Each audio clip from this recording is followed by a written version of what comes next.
ॐ स्थापकाय च धर्मस्य सर्वधर्मस्वरूपिणे अवतारवरिष्ठाय रामकृष्णाय ते नमः।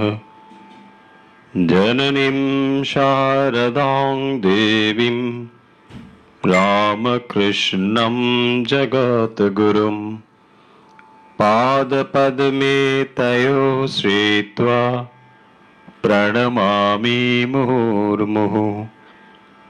नमः श्रीयतिराजाय विवेकानन्दशूरये सच्चित्सुखस्वरूपाय स्वामिने तापहारिणे।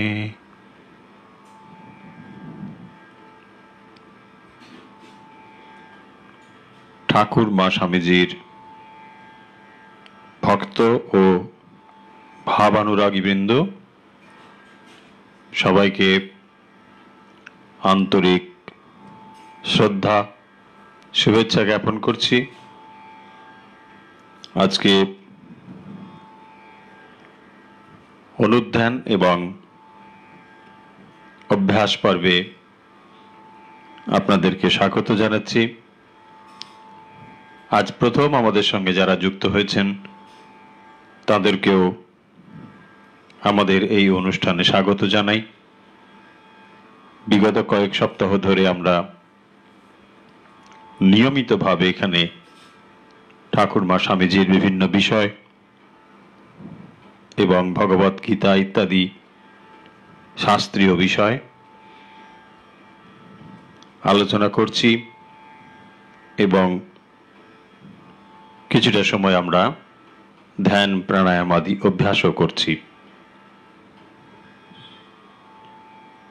আজকের যে বিষয়ে আমরা অনুধ্যান করব তা আপনারা আশা করি অনেকেই জেনে গিয়েছেন। আজকের অনুধ্যানের বিষয় শ্রী শ্রী রামকৃষ্ণ কথামৃত। এই কথামৃত নিয়েই আমরা খানিকটা চর্চা করব, তারপর নিত্যদিনের মতো আমরা অভ্যাসও করব। আশা করি দূরে এবং কাছে যারা আমাদের সঙ্গে এখন সরাসরি দেখছেন সবাই এই অনুধ্যান এবং অভ্যাস পর্বের জন্য প্রস্তুত। আসুন আমরা শ্রী শ্রী রামকৃষ্ণ কথামৃত পাঠ শুরু করি। যে শ্লোকটি উচ্চারণ করে আমরা কথামৃত পাঠ শুরু করি আপনারা সকলেই জানেন সেই শ্লোকটি। আসুন একসঙ্গে আমরা সেই শ্লোকটি সবাই বলি। ওম তব কথামৃতম তপ্ত জীবনম কবিভিরৃদিতম কল্মষাপহম শ্রবণমঙ্গলম শ্রীমদাততম ভুবি গৃণন্তি ये ভুরিদা জনাঃ।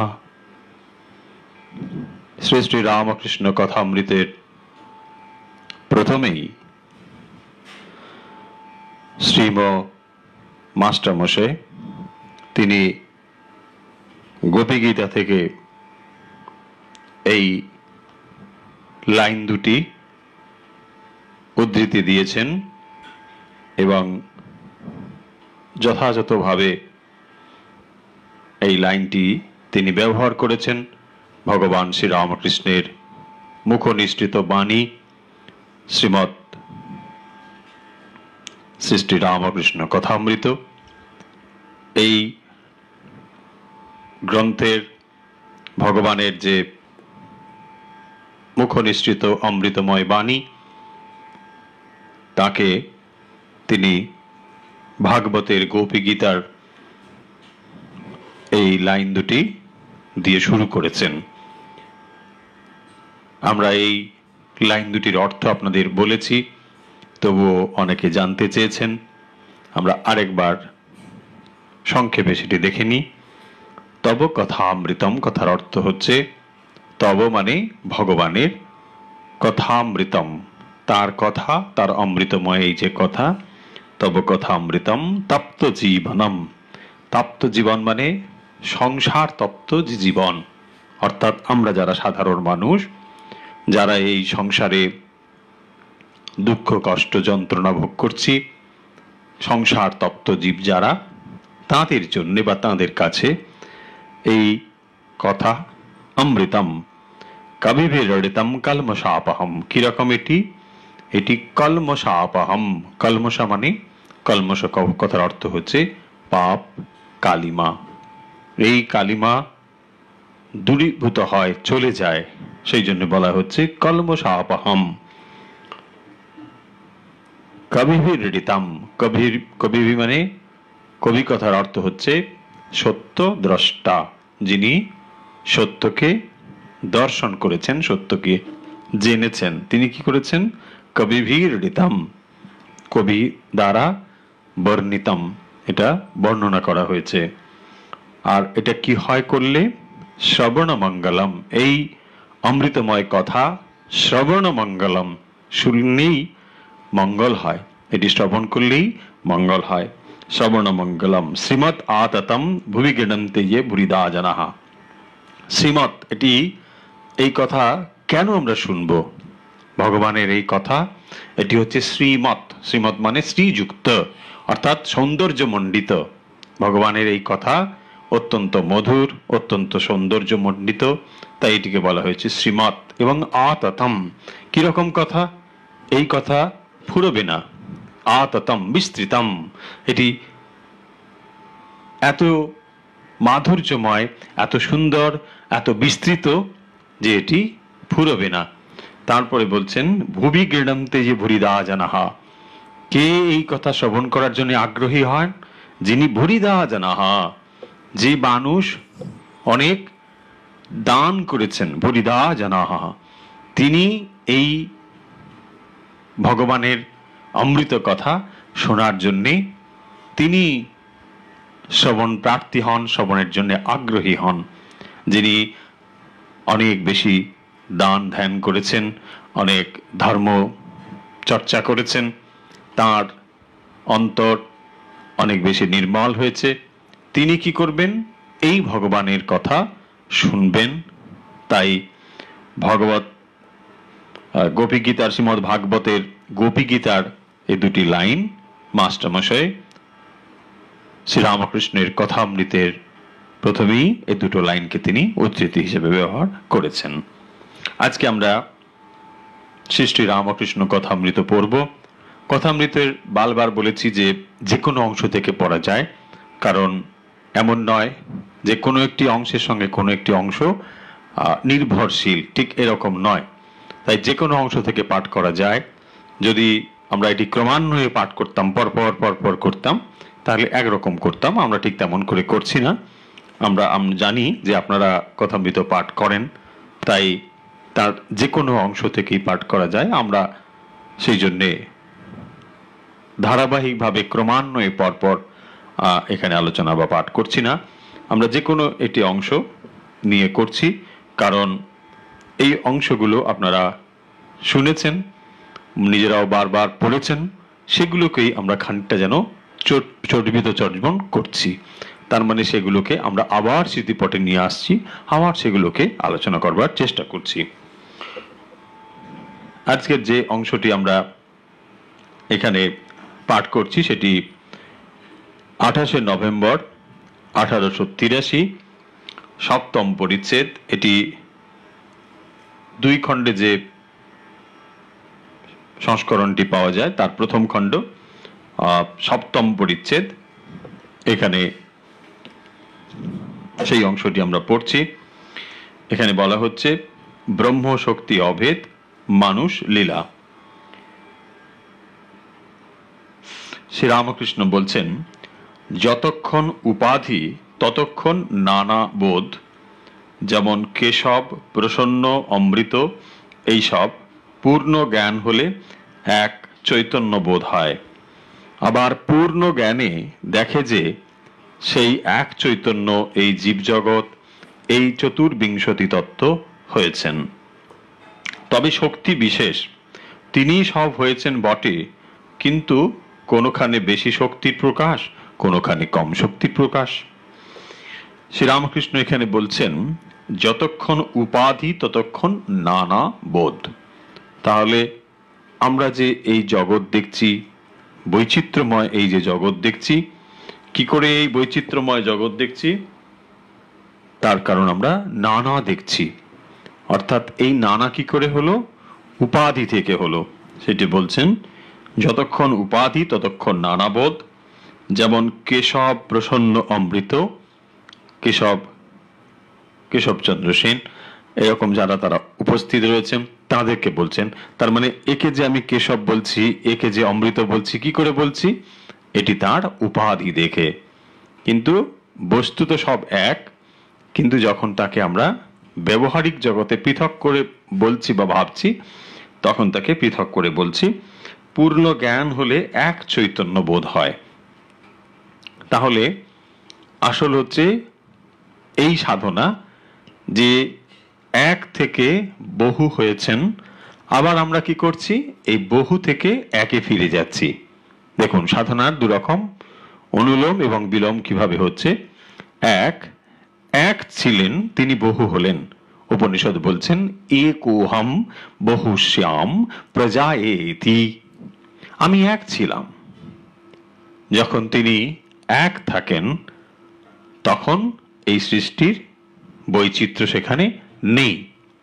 তার মনে, অর্থাৎ এই ব্রহ্মের মনে কি হলো? আমি এক আছি, আমি বহু হব। কেন তিনি বহু হবেন? বহু না হলে রস আস্বাদন হয় না, বহু না হলে আনন্দ হয় না, নিজেকে নিজে কখনো আনন্দিত হওয়া যায় না। তাই তিনি কি হলেন? তার মনে তৈরি হলো। অর্থাৎ শুদ্ধ ব্রহ্মের মনে এই ইচ্ছে হলো যে তিনি এক আছেন, তিনি বহুরূপে প্রকাশিত হবেন। তাই একোহম বহুশ্যাম প্রজায়েতি। তিনি কি করলেন? তিনি এক বহুরূপে প্রকাশিত হলেন। যখন তিনি এই এক বহুরূপে প্রকাশিত হলেন তখন আমরা কি দেখছি? এই বৈচিত্র্য দেখতে পাচ্ছি। গাছপালা, পশু পাখি, কত বৈচিত্র্য দেখছি, এবং মানুষের ভেতরেও কত বৈচিত্র্য দেখছি। এই বৈচিত্র্যগুলোকে কি বলা হয়? উপাধি। উপাধিগুলো কি করে? পৃথক করে, আলাদা আলাদা করে দেয়। সেই কথা এখানে শ্রী রামকৃষ্ণ বলছেন পূর্ণ জ্ঞান হলে এক চৈতন্য বোধ হয়। তাহলে এই যে বৈচিত্র্য, এই বৈচিত্র্যের ভেতরে দুটো জিনিস রয়েছে।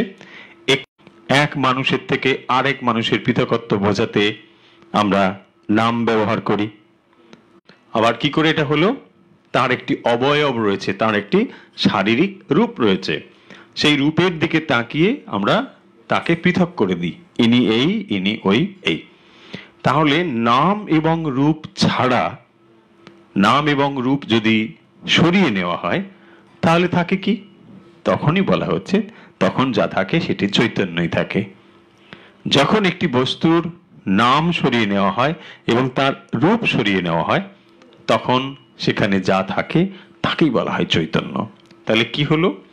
চৈতন্যই, অর্থাৎ শুদ্ধ চৈতন্য, শুদ্ধ ব্রহ্ম, তিনি বহু হবেন বলে যখন সংকল্প করলেন তিনি বহুরূপে প্রকাশিত হলেন। এই যে তার বহুরূপে প্রকাশিত হওয়া, সেই বহুরূপে প্রকাশিত থেকে আবার আমরা সাধনা করছি কোথায়? ওই এক উপলব্ধি করার জন্যে।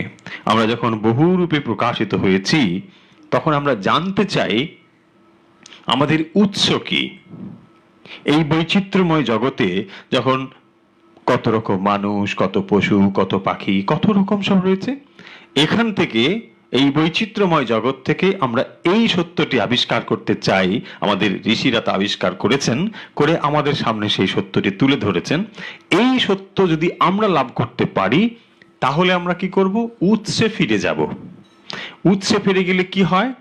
উৎসে ফিরে গেলে আমরা তখনই আমাদের স্বরূপ জ্ঞান লাভ হবে, আমরা স্বরূপটি বুঝতে পারবো। এখন আপনার মনে প্রশ্ন হবে যে আচ্ছা কি দরকার আমাদের স্বরূপ জানবার? আমরা তো জানি আমাদের এই নাম অমুক চন্দ্র অমুক নাম, না, এটাকে আমাদের স্বরূপ বলা হয় না। স্বরূপ কথার অর্থ হচ্ছে যা আমাদের নিজস্ব পরিচয়, নিজস্ব রূপ, সেইটি সত্যিকারের আমি। এখন এইটি জানলে আমাদের লাভ কি? কেন আমি আমাদের স্বরূপকে জানবো? আমাদের স্বরূপকে আমরা জানি না বলে আমরা কি করি, নাম এবং রূপকেই আমাদের এই সত্যকারের স্বরূপ বা রূপ বলে মনে করছি। ফলে কি হচ্ছে না, কখনো আমরা শরীরের সঙ্গে যুক্ত হচ্ছি, কখনো মনের সঙ্গে যুক্ত হচ্ছি, কখনো বা বুদ্ধির সঙ্গে যুক্ত হচ্ছি। দেখুন কিরকম, কখনো শরীর সঙ্গে কিরকম যুক্ত হই, কখনো আমি বলি না আমি মোটা, আমি রোগা। আচ্ছা, আমি রোগা আমি মোটা কথার অর্থ কোনো হতে পারে? আমার শরীরটা মোটা এটা হতে পারে, আমার শরীরটা রোগা এটা হতে পারে, কিন্তু আমরা কি করি, শরীরের সঙ্গে আইডেন্টিফাইড হয়ে যাই, শরীরের সঙ্গে নিজেকে যুক্ত করে ফেলি, দিয়ে কি বলি, আমি রোগা আমি মোটা, বলি না? আবার দেখুন কখন আমরা বলি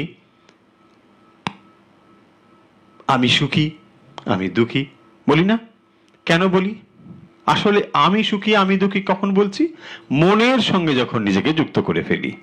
হয় ঠিক এরকম ভাবে আমরা সদা সর্বদা কখনো জ্ঞাতসারে কখনো অজ্ঞাতসারে এই কাজটি করছি। কখনো শরীরের সঙ্গে নিজেকে যুক্ত করে ফেলছি, কখনো মনের সঙ্গে, কখনো বা বুদ্ধির সঙ্গে নিজেকে যুক্ত করে এই জগৎ সংসারের সুখ দুঃখ অনুভব করছি। আমাদের ঋষিরা এই সত্যটি আবিষ্কার করেছিলেন। তারা বলছেন যে তোমার স্বরূপ যদি জানতে পারো, সত্যিকারের তুমি কে এটা যদি জানতে পারো, তাহলে কি হবে, তোমার এই যে সুখ দুঃখময় জগৎ তুমি দেখতে পাচ্ছ তার ঊর্ধ্বে তুমি উঠবে। লাভ কি? কি দরকার আমার? এই তোমার জানতে পারবে যে তোমার স্বরূপ আসলে কোনো পরিবর্তনশীল বস্তু নয়। যে সুখ এবং দুঃখ তুমি অনুভব করছো এটি পরিবর্তনশীল, কিন্তু তোমার স্বরূপ হচ্ছে সচ্চিৎ আনন্দ। তোমার ভেতরেই সেই স্বরূপটি রয়েছে, তাকে তুমি বুঝতে পারছো না বলে, তাকে তুমি জানতে পারছো না বলে কখনো তুমি সুখী কিংবা কখনো দুঃখী হও। এই সত্যটি ভারতবর্ষের জানা ছিল বহুকাল আগে, এবং ঋষিরা এইটি জেনে এই তত্ত্ব উপনিষদের পাতায় বর্ণনা করেছেন। এ কথা বিভিন্ন শাস্ত্রে এই কথাটি বর্ণিত হয়েছে যে আসলে মানুষের স্বরূপটি জানতে হবে, এবং এই স্বরূপ জ্ঞান যতদিন পর্যন্ত মানুষ জানতে না পারে ততদিন তার দুঃখের অবসান হতেই পারে না। এই দুঃখের অবসানকে বলা হয়েছে আত্যন্তিক দুঃখ নিবৃত্তি। চিরদিনের জন্য দুঃখ চলে যাবে। তাহলে আমরা কি করছি, সাময়িক দুঃখ এড়াবার চেষ্টা করছি। কারোর খাবার নেই, খাবার গ্রহণ করলো আবার সে দুঃখিত হয়। কারোর মন ভালো নেই, কিছু একটু করলো তারপরে আবার মন খারাপ হয়ে যায়। এই সদা সর্বদা এই জিনিসটি চলেছে। এই সুখ এবং দুঃখের পারে যাবার নামকেই বলা হয়েছে জ্ঞান লাভ, পূর্ণ জ্ঞান। এখানে বলছেন আবার পূর্ণ জ্ঞানে দেখে যে সেই এক চৈতন্য জীব জগৎ এই চতুর্বিংশতি তত্ত্ব হয়েছেন। তাহলে চৈতন্যই প্রকাশিত হয়েছেন এইরকম ভাবে, কিন্তু চৈতন্য প্রকাশিত হলেও তার সঙ্গে জীবের ভালো মন্দ যুক্ত নয়। কেন? এটি বহুবার বলা হয়েছে, আপনাদের নিশ্চয়ই মনে থাকবে। যেমন বিদ্যুৎ শক্তি, তাকে আমরা নানাভাবে ব্যবহার করছি, কিন্তু বিদ্যুৎ শক্তির তার ওই যন্ত্রের ভেতর দিয়ে যখন প্রকাশিত হচ্ছে তখন তার সঙ্গে তার দ্বারা বিদ্যুৎ শক্তির কোনো প্রভাব তার উপরে পড়ছে না। কিরকম? একই বিদ্যুৎ শক্তি যখন পাখার ভেতর দিয়ে প্রকাশিত হয় তখন আপনি বাতাস পান, আবার ওই একই বিদ্যুৎ শক্তি যখন বাল্বের ভেতর দিয়ে প্রকাশিত হচ্ছে আপনি আলো পাচ্ছেন। দেখুন, আবার এই বিদ্যুৎ শক্তি এর ভেতর দিয়ে যখন যাচ্ছে শব্দ তরঙ্গ পাচ্ছেন। বোঝা যাচ্ছে? তাহলে বিদ্যুতের যে শক্তি তা একই, কিন্তু তার প্রকাশগুলো ভিন্ন হয়ে যাচ্ছে। ফলে চৈতন্য একই, কিন্তু তা প্রকাশিত হচ্ছে নানাভাবে। তাহলে প্রকাশ হওয়ার জন্য চৈতন্য শর্ত নয়, চৈতন্য ঠিকই রয়েছে, কিন্তু এই আধার তাকে কিভাবে প্রকাশিত করছেন সেটি এই আধারের। চৈতন্য একই রয়েছেন, তাহলে এই আধারের ভালো মন্দ অবস্থা নির্ভর করে কিভাবে সেটিকে প্রকাশিত করবে। কিন্তু চৈতন্য সব একই, ঠিক সেই কারণের জন্যই চৈতন্য নির্লিপ্ত আছেন, অর্থাৎ চৈতন্য কখনোই এর সঙ্গে যুক্ত নয়, যদিও চৈতন্য প্রভাবের দ্বারাই এটি প্রকাশিত হচ্ছে। আশা করি কথা বোঝা যাচ্ছে আমার। যখন বিদ্যুৎ শক্তি এই যন্ত্রটির ভেতর দিয়ে প্রকাশিত হচ্ছে, এই যন্ত্রের ভেতরে এমন এক বিশেষত্ব আছে যা শব্দ তরঙ্গকে আপনার কাছে পৌঁছে দেয়। আবার বিদ্যুৎ শক্তি এই পাখা যন্ত্রটির ভেতরে এমন এক বিশেষত্ব রয়েছে যা বিদ্যুৎ শক্তিকে রূপান্তরিত করে দিয়ে পাখাটিকে ঘোরানো হয়।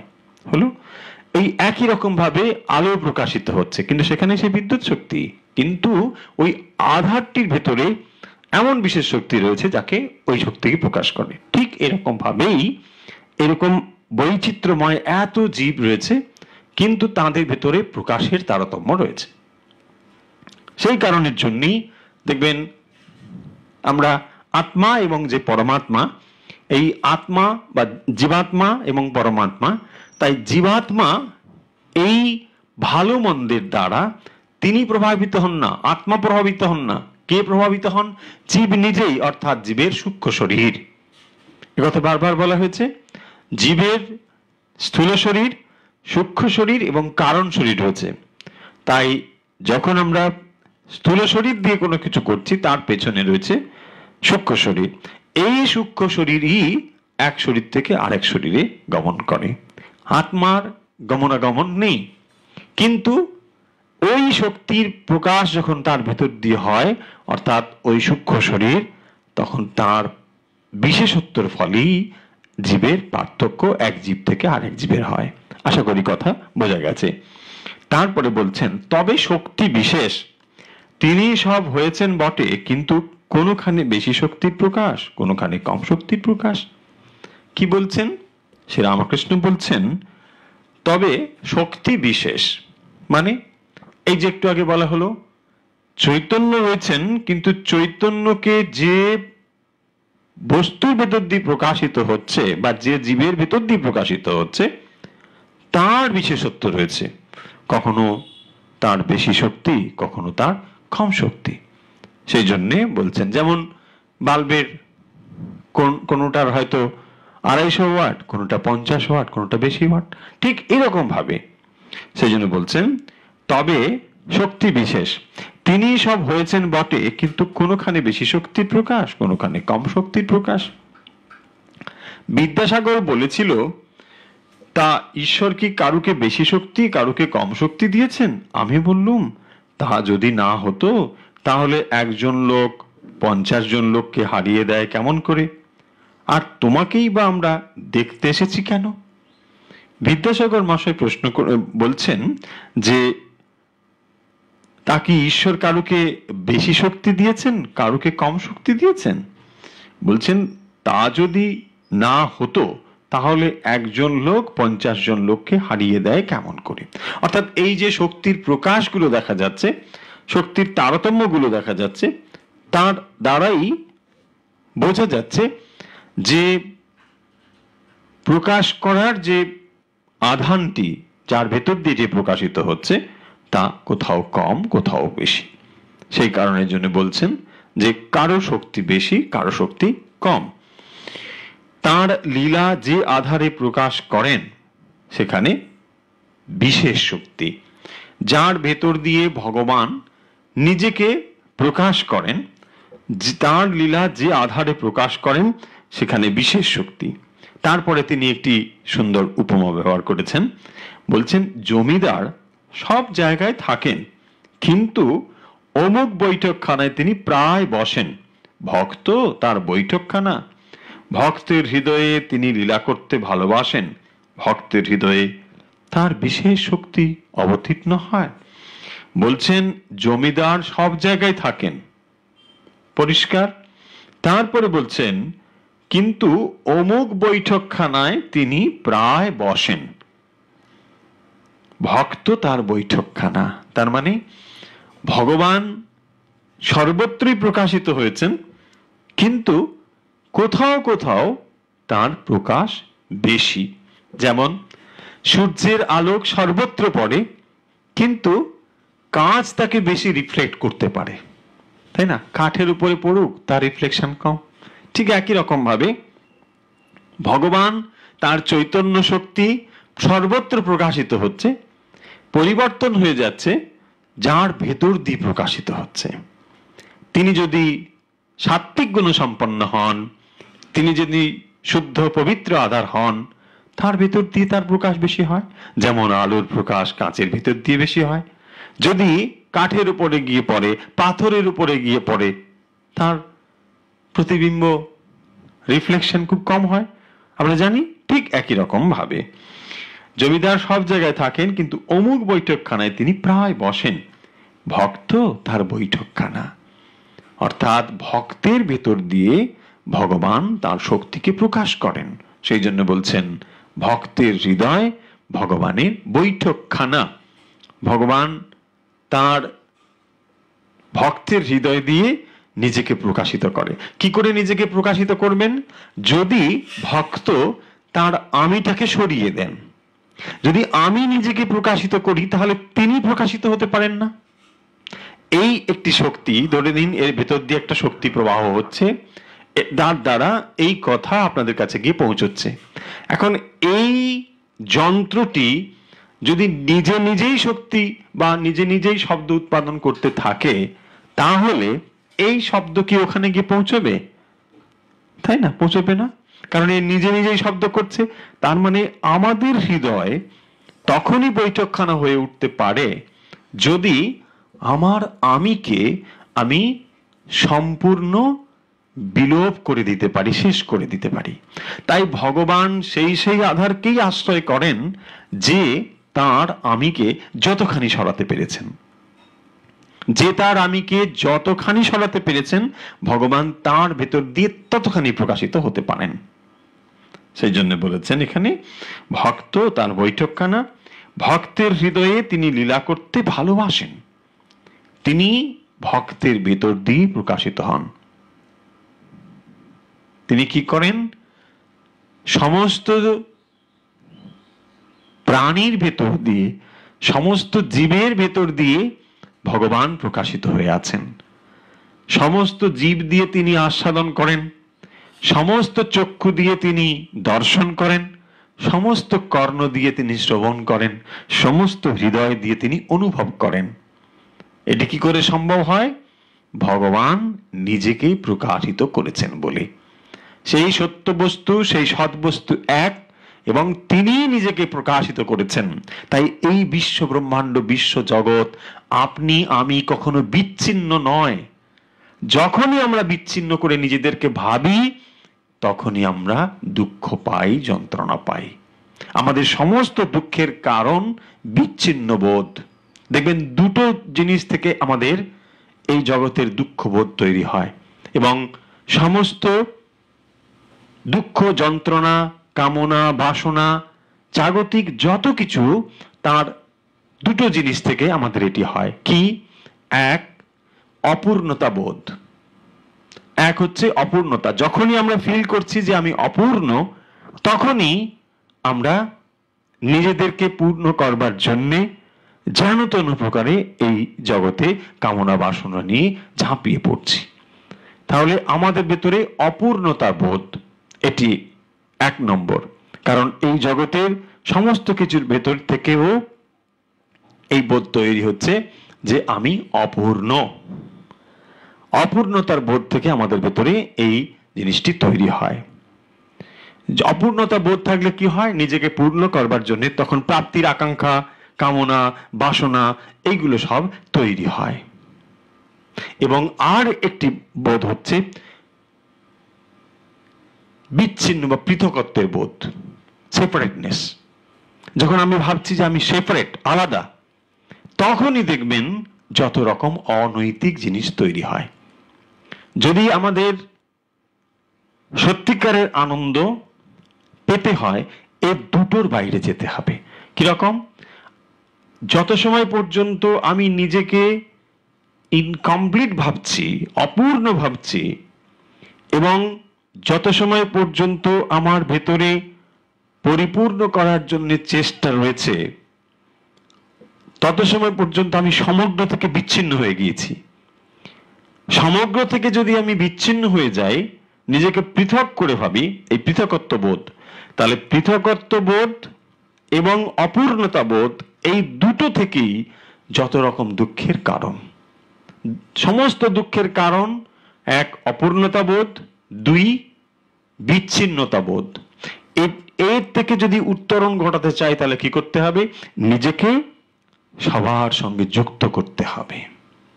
সবার সঙ্গে নিজেকে যুক্ত করার নামই শ্রীরামকৃষ্ণ বলছেন ছোট আমি থেকে বড় আমি। নিজেকে যে ক্ষুদ্র করে আমি রেখেছি, এটা কোন আমি? এই আমি হচ্ছে ছোট আমি। আমি অমুক চন্দ্র, আমি শ্রীমতী অমুক, আমি শ্রী অমুক, আমার নামের শেষে এই এই এই লেখা, আমার বাড়ির সামনে এই এই এই সমস্ত হচ্ছে আমার ছোট আমি। যখন আমি নিজেকে সম্পূর্ণ ভুলে যাই, না আমি এই বিশ্ব ব্রহ্মাণ্ডের একজন, যত কিছু রয়েছে তার আমিও একজন। ছোট্ট হতে পারি আমি, খুব ছোট, কিন্তু এই সবার সঙ্গে, আমার সঙ্গে এই সব কিছু নিয়েই আমি। এই ধারণা ভারতবর্ষের ঋষিরা এই আবিষ্কার করেছেন এবং তারা জগতের সামনে এই জিনিসটি দিয়েছেন। আপনি যখনই নিজেকে বিচ্ছিন্ন করে ভাবছেন, তখনই আপনি দুঃখ পাচ্ছেন। নিজেকে সবার সঙ্গে বিলিয়ে দিন, দেখবেন এই কথাগুলো নিয়ে উপন্যাসে লেখা হয়েছে, গল্পে লেখা হয়েছে, কাব্যে রচনা করা হয়েছে। দেখুন এই ভাব, সর্বত্র এই ভাবটি প্রকাশিত হয়েছে, অন্য ভাষায়, অন্য ঢঙে, অন্য আঙ্গিকে, কিন্তু কথাটি এক, যে যখনই আপনি সবার সঙ্গে নিজেকে মিলিয়ে নিতে পারছেন, কমপ্লিটনেস তখনই আপনার ভেতরে আসবে। নিজেকে যখন বিচ্ছিন্ন করে নিচ্ছেন, তখনই আপনি দুঃখ পান। সেই জন্য এখানে বলছেন, আমি বললুম তা যদি না হয়, না যে কথা বলছিলাম যে ভক্তের হৃদয়ে তার লীলা করতে ভালোবাসেন, ভক্তের হৃদয়ে তিনি লীলা করতে ভালোবাসেন, এই প্রসঙ্গটা হচ্ছিল। যে অর্থাৎ ভগবান কি করেন? তিনি সর্বত্র প্রকাশ করেছেন, ভক্তের হৃদয় দিয়ে তিনি নিজেকে প্রকাশিত করেন। ভক্তের হৃদয়ে তার বিশেষ শক্তি অবতীর্ণ হয়। তার লক্ষণ কি? যেখানে কার্য বেশি সেখানে বিশেষ শক্তির প্রকাশ। শক্তি তার কার্য দিয়ে বোঝা যায়, তাই না? শক্তি আছে কি না আপনি কি করে বুঝবেন? ধরুন একটা ইলেকট্রিক তার পড়ে আছে, না আমি বলছি না এটাকে পরীক্ষা হাত দিয়ে আপনি দেখবেন, শক্তি পরীক্ষা করার দরকার নেই, বিপদ হয়ে যাবে। কিন্তু কি করে বোঝা যাবে যে সত্যি এর ভেতরে শক্তি যাচ্ছে? আপনি কি করে বুঝবেন? আপনি এটা বাল্ব ওখানে কানেক্ট করুন, জ্বলে উঠবে, এর থেকে আপনি বুঝবেন। ঠিক সেরকম কাজ দেখেই শক্তির প্রবাহ বোঝা যায়। ঠিক এখানে বলছেন তার লক্ষণ কি? যেখানে কার্য বেশি সেখানে বিশেষ শক্তির প্রকাশ। এই আদ্যা শক্তি আর পরব্রহ্ম অভেদ, একটিকে ছেড়ে আর একটিকে চিন্তা করার জো নেই। যেমন জ্যোতি আর মণি, মণিকে ছেড়ে মণির জ্যোতিকে ভাববার জো নেই, আবার জ্যোতিকে ছেড়ে মণিকে ভাববার জো নেই। সাপ আর তার তির্যক গতি, সাপকে ছেড়ে তির্যক গতি ভাববার জো নেই, আবার সর্পের তির্যক গতি ছেড়ে সাপকে ভাববার জো নেই। এখানে শ্রীরামকৃষ্ণ বলছেন ব্রহ্ম এবং তার শক্তি যে অভেদ, এই কথাটি কথামৃতের অন্যত্র বহুবার বহু জায়গায় আলোচিত হয়েছে, এই প্রসঙ্গটি এসেছে। তিনি বলছেন শক্তি এবং ব্রহ্ম এ দুটো এক। ব্রহ্ম এবং তার শক্তি কিরকম? দাহিকা শক্তি এবং আগুন। আগুন যখন জ্বলছে তার যে দাহিকা শক্তি, এর থেকে তাকে পৃথক করা যায় না, দুটো একই রকম ভাবে থাকে। এখানেও সেই কথা বলছেন। সাপ এবং তার তির্যক গতি, যখনই আপনি সাপ চিন্তা করছেন তখন তার তির্যক গতি আপনি ভাবছেন। ঠিক সেরকম করে ব্রহ্ম এবং এই যে শক্তি, কোন শক্তি? আদ্যা শক্তি। আদ্যা শক্তি এবং পরব্রহ্ম এ দুটো অভেদ। কিন্তু যখন তিনি কি বলছেন, সাপটা কুণ্ডলী পাকিয়ে থাকে তখন সেটা সাপ, আবার যখন সাপটা হেলে দুলে বেড়ায়, ঘুরে বেড়ায়, তখনও সেটা সাপ। তাহলে যখন এই জগৎ রূপে তিনি নিজেকে প্রকাশিত করছেন তখনও তিনি যেমন, আবার যখন তিনি নিজেকে গুটিয়ে নিচ্ছেন জগৎ থেকে, তিনি প্রকাশ থেকে তিনি বাইরে, অর্থাৎ তিনি যখন প্রকাশ করছেন না, নিজেকে আলাদা করে রেখেছেন, যার ভেতরে কোনো ক্রিয়াশীলতা নেই, তখনও তিনি সেই ব্রহ্মই। তাহলে ব্রহ্ম এবং তার এই যে শক্তি, আধ্যা শক্তি, পরব্রহ্ম, এটিকে বলা হয়েছে অভেদ, এর ভিতরে কোনো ভেদ নেই। আধ্যা শক্তি জীব জগৎ চতুর্বিংশতি তত্ত্ব হয়েছেন অনুলোম বিলোম, রাখাল নরেন্দ্র আর ছোকরাদের জন্য ব্যস্ত হই কেন। আচ্ছা, এটি একটু প্রসঙ্গ গেল। এই প্রসঙ্গটি হচ্ছে এই যে আদ্যা শক্তি এই জীব জগৎ চতুর্বিংশতি তত্ত্ব হয়েছেন। তাহলে আদ্যা শক্তি কি হয়েছেন? এই যত আমরা দেখতে পাচ্ছি, তাহলে তত্ত্ব কি করে হলো? মন, বুদ্ধি, অহংকার, তারপরে কর্মেন্দ্রিয়, জ্ঞানেন্দ্রিয় এবং তত্ত্ব, তন্মাত্রা, পঞ্চ তন্মাত্রা, এই সমস্তগুলো নিয়ে কি হলো? চতুর্বিংশতি তত্ত্ব। তাহলে এই চতুর্বিংশতি তত্ত্ব এবং বলছেন এই জগৎ, এই যে জগৎ প্রকাশিত হয়েছে, এই সমস্তগুলো, এই সমস্ত যে প্রকাশিত হয়েছেন, এই কথা শ্রীরামকৃষ্ণ। তার মানে এখানে আজকে যে আলোচনা আমরা যে অংশ, এক, তিনি এই জগতে প্রকাশিত হয়ে আছেন, এটি একটি সিদ্ধান্ত বাক্য। অর্থাৎ ভগবান কেবলমাত্র নাম রূপ ভেদে এই বৈচিত্র্যময় জগতে তিনি আছেন। নাম রূপের দ্বারাই আমরা পৃথক বোধ করি, কিন্তু আসলে তিনি আছেন, তিনি নিজেকে প্রকাশ করেছেন। একটু আগে সে কথা বলা হলো, একোহম বহুশ্যাম প্রজা এতি, আমি নিজেকে প্রকাশ করছি। ব্রহ্মের মনে, বিরাটের মনে এই যখন বাসনা তৈরি হলো, ইচ্ছে তৈরি হলো যে তিনি নিজেকে প্রকাশ করবেন, তখন তিনি নিজেকে এমন করে প্রকাশ করেছেন। তারপরে যখন আমরা এই প্রকাশিত জীব, এই বৈচিত্র্য যখন দেখছি, বলছেন পূর্ণ জ্ঞান হলে চৈতন্য বোধ হয়। পূর্ণ জ্ঞান তখনই হয় যখন তিনি এই বৈচিত্র্যের ভেতরে একত্বকে অনুভব করেন। যে এত বৈচিত্র্য দেখছি, সমুদ্রের ঢেউ উঠছে, বুদবুদ উঠছে, এত বুদবুদ, কিন্তু সমস্ত বুদবুদের ভেতরে একটি একত্ব রয়েছে, তাকে বলা হয় জল। বুদবুদ তো আসলে জলই, কিন্তু যখন সেটি বুদবুদ আকারে প্রকাশিত হয়, তখন তাকে আমরা জল থেকে পৃথক মনে করি। তা কেন? তাকে একটা নতুন নাম দিয়েছি, একটা রূপ আলাদা, একটি স্থায়িত্ব রয়েছে, তার কিছুটা সময় থাকে। তাহলে এই কারণের জন্য তাকে আমরা পৃথক তৈরি করেছি, আসলে কিন্তু সেটি এক। কি সেটি? জল। এই কথাটি বলা হচ্ছে যে এই পরিদৃশ্যমান জগৎ যাকে আমরা দেখতে পাচ্ছি, এই সমস্ত কিছুই এক তত্ত্ব থেকে প্রকাশিত হয়েছে।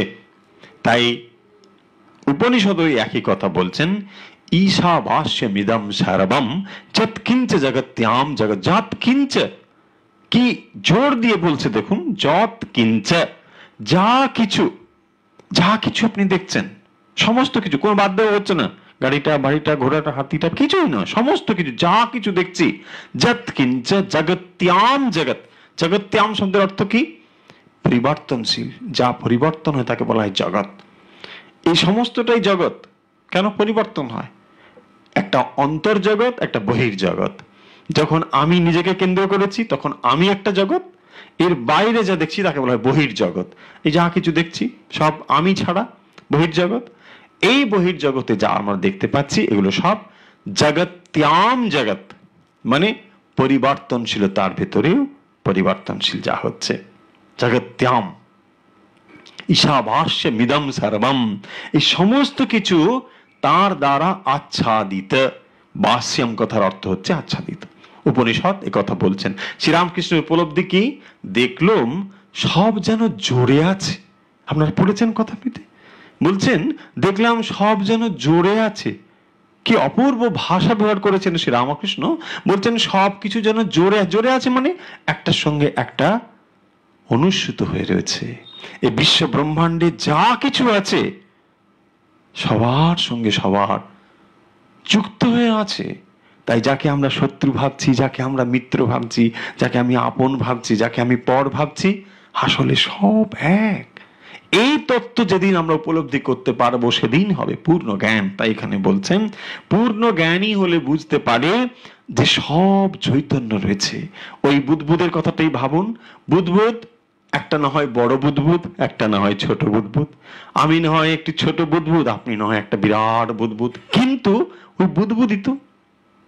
এই বুদ্বুদ গুলো যখন পারস্পরিক ভাবে নিজেদের মধ্যে আমরা কি ভাবা শুরু করেছি, আমি এই বিরাট, তুমি এই ছোট, তুমি এই বিরাট, এই নানা রকম আমরা ভাবছি। কোনোটা হয়তো লাল রং দিয়েছি, লাল রঙের বুদ্বুদ, কোনোটা হয়তো সাদা রঙের বুদ্বুদ, এই আমাদের ভিতরে। কিন্তু স্থায়িত্ব কোথায়?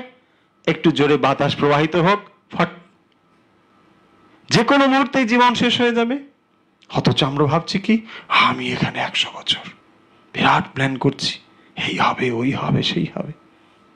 আহানি আহানি ভূতানি গচ্ছন্তি যম মন্দিরম, আছে না মহাভারতে? হানি হানি ভূতানি গচ্ছন্তি যম মন্দিরম শেষাস্থিরত্বমিচ্ছন্তি কিমাশ্চর্যমত পরম। বলছেন যে আমরা ভাবছি অহানি আহানি, প্রত্যেক দিন কত মানুষ যম মন্দিরম, মৃত্যু মুখে পতিত হচ্ছে। শেষাস্থিরত্বমিচ্ছন্তি, আমরা বসে কি ভাবছি, একেবারে স্থিরত্বমিচ্ছন্তি, আমরা খুব নিশ্চিত ভাবে আছি, তাই না? আগামী 10 বছর কোনো কথা হবে না, আমরা নিশ্চিত আছি। একেই বল কিমাশ্চর্যমত পরম। এই বুদ্বুদের স্থায়িত্বের মতোই আমাদের জীবন, একেবারে ক্ষণস্থায়ী এই জীবন। যখন এই তত্ত্ব কেউ বুঝতে পারে যে এই সমস্ত কিছুর ভেতরে এক চৈতন্য আছে, তাহলে এখানে আজকের আলোচনার বিষয়টি কি হলো? ব্রহ্ম এবং শক্তি অভেদ। শ্রীরামকৃষ্ণের কথা বলছেন যে ব্রহ্ম যখন তিনি নিজেকে প্রকাশ করছেন না তাকে বলি ব্রহ্ম, যখন তিনি প্রকাশিত করেছেন নিজেকে তখন তিনি এই শক্তি দ্বারা প্রকাশিত করেছেন। অর্থাৎ তার যে আদ্যা শক্তি, পরব্রহ্ম এবং তার আদ্যা শক্তি দুটো পৃথক নয়, একই জিনিস। সেই একই জিনিস যখন তিনি নিজেকে প্রকাশিত করেন কিভাবে, এই চতুর্বিংশতি তত্ত্ব এবং এই জগৎ রূপে যখন নিজেকে প্রকাশিত করেন তখন তাকে বলা হয় শক্তি। আর যখন তিনি প্রকাশ না করেন তখন তাকে বলা হয় ব্রহ্ম। তাহলে ব্রহ্ম এবং তার শক্তি দুটো একই। কিরকম করে বোঝালেন শ্রীরামকৃষ্ণ? এখানে বলছেন সাপ এবং তার তির্যক গতি। যখন সাপ তার তির্যক গতি থেকে পৃথক নয়, আগুন এবং তার দাহিকা শক্তি পৃথক নয়। আগুন ভাবলেই দাহিকা শক্তি, দাহিকা শক্তি ভাবলেই আগুন ভাবতে হয়, দুটো একই। কিন্তু দুটোর দৃষ্টিভঙ্গি থেকে দুটোকে পৃথক বলে মনে হচ্ছে। যেমন আমরা বললাম আগের উদাহরণে, বুদ্বুদকে জল থেকে পৃথক মনে হচ্ছে, বুদ্বুদটা জলের উপরে ভাসছে দেখে মনে হচ্ছে পৃথক, আসলে পৃথক কি? পৃথক নয়, কারণ তার অস্তিত্বই জল। এই জলেই তার উৎপত্তি, জলেই তার বিনষ্ট, জলেই তার বিলয়। তাহলে আমরা যখন বিনষ্ট হয়ে যাই আমরা কোথায় যাই? আমরা চৈতন্যই থাকি। আমরা চৈতন্য থেকেই তা উদ্ভূত হয়েছে এবং চৈতন্যে গিয়েই আমরা থাকি। ভক্তির দিক থেকে এটাকে কি বলা হয়? মহামায়া এই জগৎ সৃষ্টি করেছেন, তারপর তিনি তার ভেতরে এটাকে নিয়ে নেন। আমরা কোথায় যাই? আমরা সেই মায়ের কোলেই আবার যাই। ভক্তি ভাব দিয়ে এরকম করে বলা হয়, ভুল কিছু বলা হয় না, তত্ত্বটি একই। অর্থাৎ কি হলো, তার থেকেই উদ্ভূত হচ্ছে, আবার সেখানেই বিলয় হয়। এই কথা এখানে বললেন। আদ্যা শক্তি জীব জগৎ চতুর্বিংশতি তত্ত্ব হয়েছেন অনুলোম বিলোম। রাখাল নরেন আর ছোকরাদের জন্য ব্যস্ত হই কেন? রাখাল বললে তুমি ওদের জন্য ব্যস্ত হয়ে বেড়াচ্ছ, তা ঈশ্বরকে ভাববে কখন? কেশব এবং সকলের হাস্য। তখন মহা চিন্তিত হলুম, বললুম মা এ কি হলো? হাজরা বলে ওদের জন্য ভাবো কেন? তারপর ভোলানাথকে ধিক্কার করলুম। ভোলানাথ বললে ভারতে ওই কথা আছে, সমাধিস্থ লোক সমাধি থেকে নেমে কোথায় দাঁড়াবে, তাই সত্যগুণী ভক্ত নিয়ে থাকে। ভারতের এই নজির পেয়ে তবে বাঁচলুম। সকলের হাস্য। আসলে এখানে শ্রীরামকৃষ্ণ বলছেন যে তিনি এই যে শুদ্ধ শক্ত ভক্ত যারা রাখাল নরেন ইত্যাদি, তাঁদের কথা ভাবেন। তাই অন্যদের কাছে এটি মনে হতে পারে যে শ্রীরামকৃষ্ণ ব্রহ্মজ্ঞানী মহাপুরুষ, তিনি কেন এদের কথা ভাববেন? তখন শ্রী রামকৃষ্ণ বলছেন যে হাজরা বলে ওদের জন্য কেন ভাবো, হাজরা বিষয় বুদ্ধি রয়েছে তার, তাই তিনি এরকম করে বলেছেন। শ্রীরামকৃষ্ণ কি বলছেন, যে শুদ্ধ সত্য আধার যখন সমাধি থেকে মনকে নিচে নামিয়ে আনেন, তিনি কি করেন, এই রকম শুদ্ধ সত্য দেখলে তাদের সঙ্গে মনকে নামিয়ে রাখেন। এবং ভারতে মানে মহাভারতে এই কথা রয়েছে। যখন এই কথা মহাভারতে রয়েছে বলে শ্রীরামকৃষ্ণ নিশ্চিত হলেন বা জানলেন, তখন তিনি বললেন তাহলে হাজরার কথা আমি আর মানি না, কারণ আমি যা করছি ভুল কিছু করছি না। কারণ যখন তিনি সমাধিবান হয়েছেন, সমাধি থেকে মনকে যখন নিচে নামিয়েছেন, এই মনকে শুদ্ধ সত্য পবিত্র মনকে জগৎ কল্যাণের জন্য রাখার প্রয়োজন তার, তাই তিনি রাখাল নরেন্দ্র আদি এদের সঙ্গে রাখেন। এরা শুদ্ধ, এরা জগৎ থেকে অনেক অনেক দূরে, মলিনতা থেকে অনেক দূরে, তাই তাদের কথা তিনি ভাবেন। হাজরার দোষ নেই, সাধক অবস্থায় সব মনটা নেতিনীতি করে তার দিকে দিতে হয়, সিদ্ধ অবস্থায় আলাদা, তাকে লাভ করবার পর অনুলোম বিলোম। হাজরার দোষ নেই, সব সাধক অবস্থায় মনটা নেতিনীতি করে তার দিকে, অর্থাৎ এই যে হাজরা বললেন যে আপনি রাখাল নরেন এসব করছেন, কোথায় আপনি ভগবান ভগবান করবেন? বলছেন রাখালের মানে যে মন দিচ্ছেন রাখালের প্রতি বা নরেনের প্রতি, হাজরার দৃষ্টিতে এটি ভুল নেই, হাজরা এখন সাধক, তাই তার যে ধারণা মন ঈশ্বরের দিকে দিতে হবে, এতে কোনো ভুল নেই। শ্রীরামকৃষ্ণ তাই বলছেন যে সাধক অবস্থায় নেতি নেতি করতে হবে। কারণ আপনি যদি ধ্যান করতে বসেছেন এবং তখন যদি ধরুন একটা অন্য কিছুর কথা মনে পড়লো, একটা কুকুরের কথা মনে পড়লো, একটা বিড়াল ছানার কথা মনে পড়লো, এখন আপনি যদি মনে করেন না বিড়াল ছানা তো ভগবান, কুকুরই তো ভগবান, তাহলে আমি ভগবানকে ডাকবো কি কুকুরটাকেই ডাকি, অসুবিধা নেই। কথা হচ্ছে এই, যখন আপনি সাধক অবস্থায়, তখন আপনার ওই কুকুর এবং ভগবান এ দুটো আলাদা বোধ রয়েছে। আপনি কুকুরকে কখনো ঈশ্বর বলে বোধ করতে পারছেন না, শুনি চৈবাসা পাকেছে, তখন এ বোধ হচ্ছে না। যদি সত্যি এ বোধ হয়ে যায় তাহলে আর ধ্যান করারও প্রয়োজন হবে না।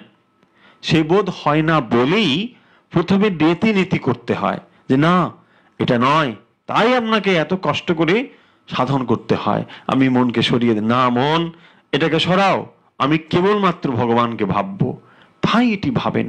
যখন পূর্ণ হয়ে যাবেন, যখন ওই অবস্থা লাভ হয়ে যাবে, যখন আপনি বুঝবেন যে যাকে আমি দেখতে চাইছি, যে ঈশ্বরকে লাভ করতে চাইছি, যখন সেই ঈশ্বরের সান্নিধ্য আপনি লাভ করবেন, তখন এই উপলব্ধি আপনার হবে সকলের ভিতরেই তিনি প্রকাশিত হয়ে আছেন। তাই এই জ্ঞান না হওয়া পর্যন্ত নেতি নেতি করতে হয়, এটা নয় এটা নয় করতে হয়। কিন্তু যখন ওই জ্ঞান হয়ে যায় তখন ইতি ইতি, তখন আর বিধি নয়। সেই কথাই শ্রীরামকৃষ্ণ বলছেন যে হাজরা যে বলল ঠাকুর কেবল নরেন নরেন রাখাল রাখাল করেন, এতে হাজরাকে আমি দোষ দিই না, কারণ সে এখন সাধক, তাই তার পক্ষে কথা ঠিক নেতি নেতি করে করতে হয়। কিন্তু সে জানে না যে শ্রীরামকৃষ্ণ আসলে সমাধিমান পুরুষ, তিনি সমাধি থেকে মনকে নিচে নামিয়ে আনার জন্যে, জগৎ কল্যাণে নামিয়ে আনার জন্যে এই রকম আধারে মনকে ধরে রাখেন। তিনি সম্পূর্ণ নিখাত, এই জগতের তার মতো শুদ্ধ পবিত্র আধার আর নেই। তাই তিনি কি করেন, এই ছোকরাদের ভেতরে নরেন রাখাল এদের ভেতরে সেই সাত্বিক গুণ দেখতে পান বলে মনকে তাদের ভেতরে রাখেন। আজকে এই কথাই কথামৃতের ভেতরে আমরা আলোচনা করলাম। এই অংশটি আমরা আলোচনা করলাম খুবই বিক্ষিপ্তভাবে আমরা আলোচনা করছি, কারণ এই কারণের জন্য যে আপনারা অনেকেই কথামৃত পড়েন, আমরা টুকরো টুকরো অংশ যেহেতু আলোচনা করছি তাই ধারাবাহিকভাবে করছি না। যদি কখনো ধারাবাহিকভাবে করি নিশ্চয়ই পরপর ভাবে করব। আমরা আজকে যে অংশটি পড়লাম সেটি 28শে নভেম্বর 1883 সপ্তম পরিচ্ছেদ, যেটি পৃষ্ঠা নম্বর 304, প্রথম খণ্ড, 2 খণ্ডের উদ্বোধনের যে বই তার প্রথম খণ্ড, পৃষ্ঠা নম্বর 304, 7ম পরিচ্ছেদ, ব্রহ্ম শক্তি অভেদ মানুষ লীলা, এই অংশ থেকে খানিকটা আমরা এখানে আজকে পাঠ করলাম। আসুন আমরা আজকে এখানে অনুধ্যান শেষ করি, এরপর আমরা অভ্যাস পর্বে আসি।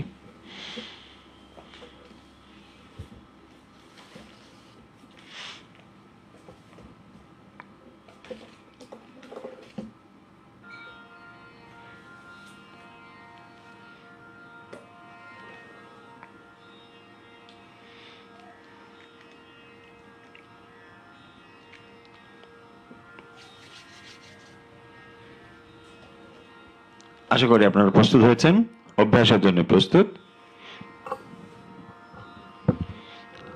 আমরা বেশ কিছুদিন ধরে অভ্যাস করছি নিয়মিতভাবে এখানে, যখন ঠাকুরমা স্বামীজির কথা আলোচনা করি এবং তারপর কিছুটা সময় আমরা প্রাণায়াম এবং ধ্যান অভ্যাস করি। আজকেও আমরা সেই একই রকম ভাবে কিছুটা সময় প্রাণায়াম এবং অভ্যাস করব ধ্যান। আজকের প্রাণায়াম যে আমরা এখানে অভ্যাস করছি, যেগুলো অনেকে জানতে চেয়েছেন যে সমস্ত প্রাণায়ামগুলো সব দিন করা উচিত কিনা বা এর ক্রম কি। আমরা বলি, যখন আপনি ধ্যান করতে যাবেন বা সকাল সন্ধ্যের আপনার যে আধ্যাত্মিক উপাসনা, তার পূর্বে যদি অল্প কিছু প্রাণায়াম করেন, তাহলে যে বিষয়গুলো আগে আপনি চিন্তা করছিলেন, ধরুন একটি কাজ করতে করতে তারপরে আপনি ঠাকুর ঘরে গিয়ে সাধনা শুরু করছেন, তাই মাঝখানে কিছুটা সময় একটা বিরতি দরকার হয়। না করলে কি হয়, যে কাজ আমরা করছি তার প্রভাব গিয়ে ওই কাজের মানে ওই জপ ধ্যানের উপরে গিয়ে পড়ে। সেই কারণের জন্যে কিছু সময় যদি এইরকম শ্বাস প্রশ্বাসের কিছু সহজ পন্থা অবলম্বন করি, দেখবেন মন খুব সহজেই সাধনাতে নিবিষ্ট হতে পারে। এটি, আর যদি অনেকগুলো প্রাণায়াম আপনার করার ইচ্ছে থাকে, যেমন শারীরিক কারণে হোক, মানসিক কারণে হোক, তাহলে আপনি ওই সময় না করে অন্য সময়ও করতে পারেন। কারণ যখন আপনি আধ্যাত্মিক সাধনা করছেন, দৃষ্টি কিন্তু আধ্যাত্মিক দিকে রাখাই ভালো, এবং তখন শারীরিক বা মানসিক কারণের যে প্রাণায়ামগুলো তখন না করাই ভালো। অন্যত্র সময় করতে পারেন, সকালের যে কোনো সময় করতে পারেন, সন্ধ্যের সময় যে কোনো সময় আপনি বেছে নিতে পারেন, সেগুলো করতে পারেন, কোনো অসুবিধে নেই। কারণ এটি দীর্ঘ সময় নয়, এটি 5 থেকে 7 মিনিট, খুব বেশি হলে 10 মিনিট করে নিন, তারপরে আপনি এই অভ্যাসগুলো করুন। আজকে আমরা সেই অভ্যাসগুলো শুরু করছি। আচ্ছা, অনেকে জানতে চেয়েছেন জপ কখন করবেন। এই সাধনা অর্থাৎ প্রাণায়াম খানিকটা করে নেওয়ার পর আপনি সাধনা শুরু করুন, জপ করুন। জপের পরিণতিতেই আপনার মেডিটেশন আসবে। আমরা যে মেডিটেশনের পদ্ধতি বলেছি, জপের পরে আপনি মেডিটেশনে আসবেন। এটা আপনি নিজে ভাগ করে নিন, কতটা সময় করবেন, কতটা সময় কি করবেন, এইভাবে করুন, তাহলেই ভালো হয়। ঠিক আছে, অভ্যাস শুরু করি আমরা। সোজা হয়ে বসতে হবে, মেরুদণ্ড সোজা,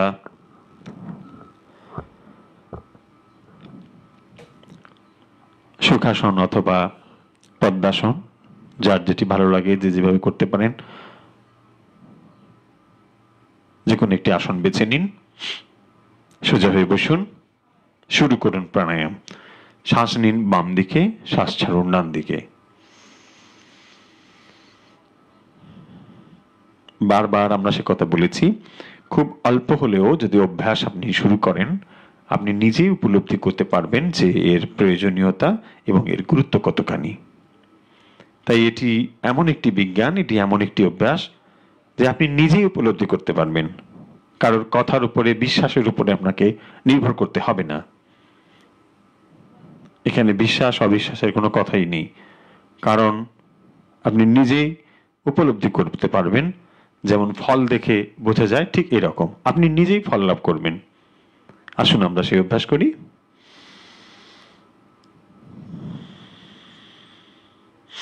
শ্বাস নিন ধীরে ধীরে বাম দিকে, শ্বাস ছেড়ে দিন ধীরে ধীরে ডান দিকে, ছেড়ে দিন। আশা করি অন্যান্য দিন যারা আমাদের সঙ্গে অভ্যাস করেন, আজও আশা করি অভ্যাস করছেন আপনারা। শুরু করুন, বাম দিক থেকে নিয়ে ডান দিকে করুন। শ্বাস নিন ধীরে ধীরে বাম দিকে, শ্বাস ছেড়ে দিন ধীরে ধীরে ডান দিকে।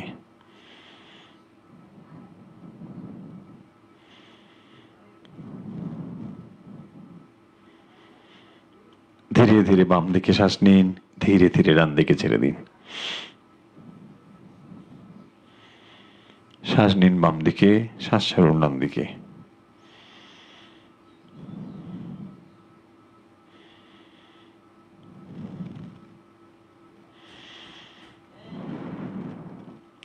শ্বাস নিন বাম দিকে, শ্বাস ছাড়ুন ডান দিকে। ধীরে ধীরে বাম দিকে শ্বাস নিন, ধীরে ধীরে ডান দিকে ছেড়ে দিন।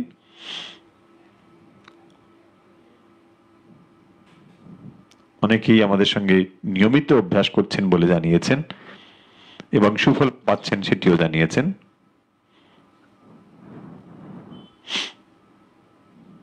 হয়েছে? রিল্যাক্স, ছেড়ে দিন, স্বাভাবিক শ্বাস নিন, দুটো নাক দিয়ে শ্বাস নিন ধীরে ধীরে। হয়েছে?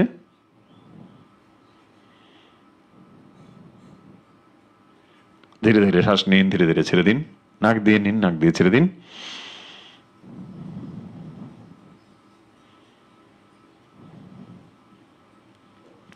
এবার শুরু করুন ডান দিকে নিয়ে বাম দিকে ছাড়া। শুরু করুন। আমরা অল্প কিছু প্রাণায়াম এখানে বলি এবং খুব সহজ, সকলেই করতে পারেন। ডান দিকে শ্বাস নিন, বাম দিকে ছেড়ে দিন। ধীরে ধীরে ডান দিকে শ্বাস নিন, ধীরে ধীরে করবেন, একেবারেই তাড়াহুড়ো করবেন না, খুব ধীরে ধীরে করুন। শ্বাস নিয়ে নিন ধীরে ধীরে ডান দিকে, শ্বাস ছেড়ে দিন ধীরে ধীরে বাম দিকে করুন।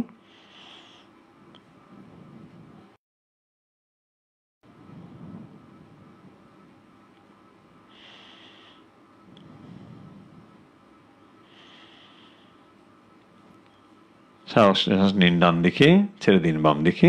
ধীরে ধীরে ডান দিকে শ্বাস নিন, ধীরে ধীরে বাম দিকে ছেড়ে দিন।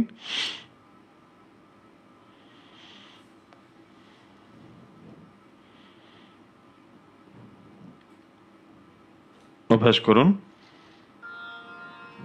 ধীরে ধীরে ডান দিকে শ্বাস নিন, ধীরে ধীরে বাম দিকে ছেড়ে দিন। আশা করি আপনারা অভ্যাস নিশ্চয়ই করছেন। করুন, ডান দিকে শ্বাস নিন, বাম দিকে ছেড়ে দিন। ধীরে ধীরে ডান দিকে নিন, ধীরে ধীরে বাম দিকে ছেড়ে দিন।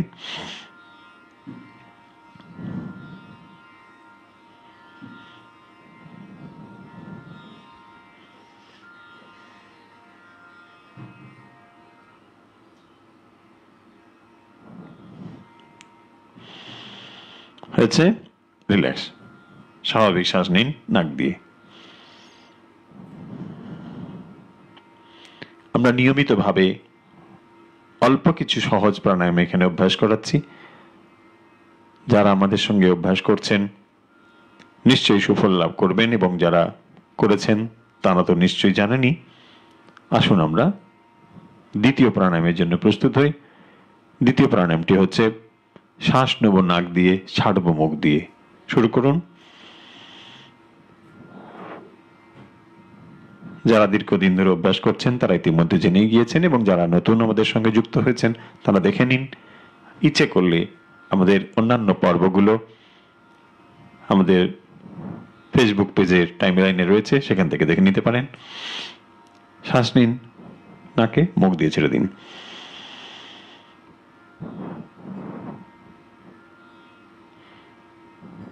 শ্বাস নিন নাক দিয়ে, মুখ দিয়ে ছেড়ে দিন। ফু দেবার মতো করে ছেড়ে দিন।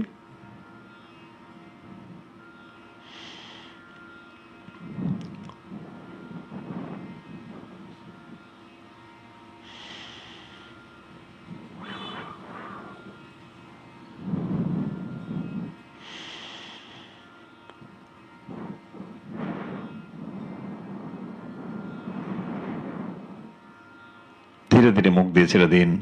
নাক দিয়ে শ্বাস নিয়ে মুখ দিয়ে ছেড়ে দিন। শ্বাস নিন নাক দিয়ে, ধীরে ধীরে ছেড়ে দিন মুখ দিয়ে। ফু দেবার মতো করে ছেড়ে দিন।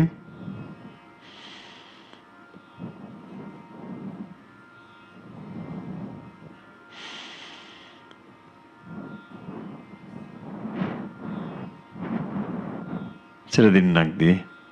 নাক দিয়ে শ্বাস নিন, মুখ দিয়ে ছেড়ে দিন।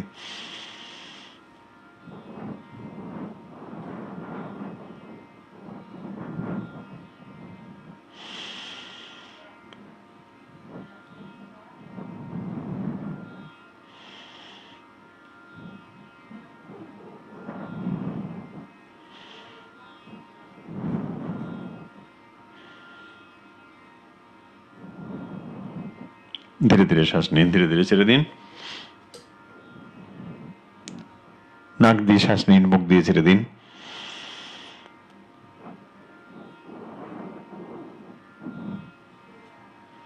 হয়েছে? রিল্যাক্স। ছেড়ে দিন, স্বাভাবিক শ্বাস নিন কয়েকবার, ধীরে ধীরে কয়েকবার শ্বাস নিন, ধীরে একবার ছেড়ে দিন। শ্বাস নিন ধীরে ধীরে, শ্বাস ছাড়ুন ধীরে ধীরে।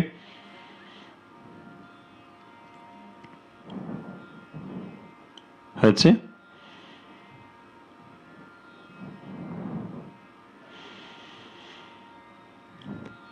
এবারে আমরা যে প্রাণায়ামটি করছি, ছন্দবদ্ধ শ্বাস নেওয়া। 4-4 ছন্দে নেব, 4-4 ছন্দে ছাড়বো। কিভাবে? শুরু করুন। 1 2 3 4, 1 2 3 4, 1 2 3 4, 1 2 3 4, 1 2 3 4, 1 2 3 4, 1 2 3 4, 1 2 3 4, 1 2 3 4, 1 2।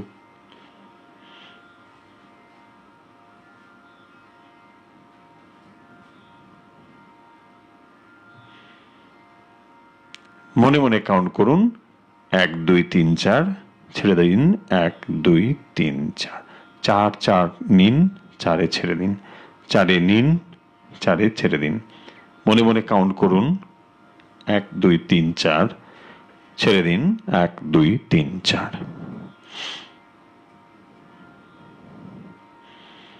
করতে থাকুন। শ্বাস নিন, নাক দিয়ে শ্বাস ছাড়ুন, নাক দিয়ে। মুখ বন্ধ রাখুন। 4-4 করে শ্বাস নিন।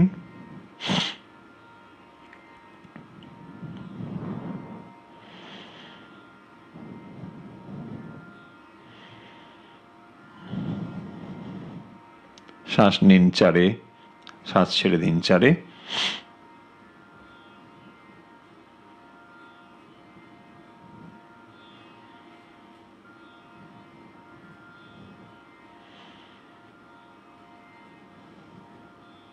হয়েছে?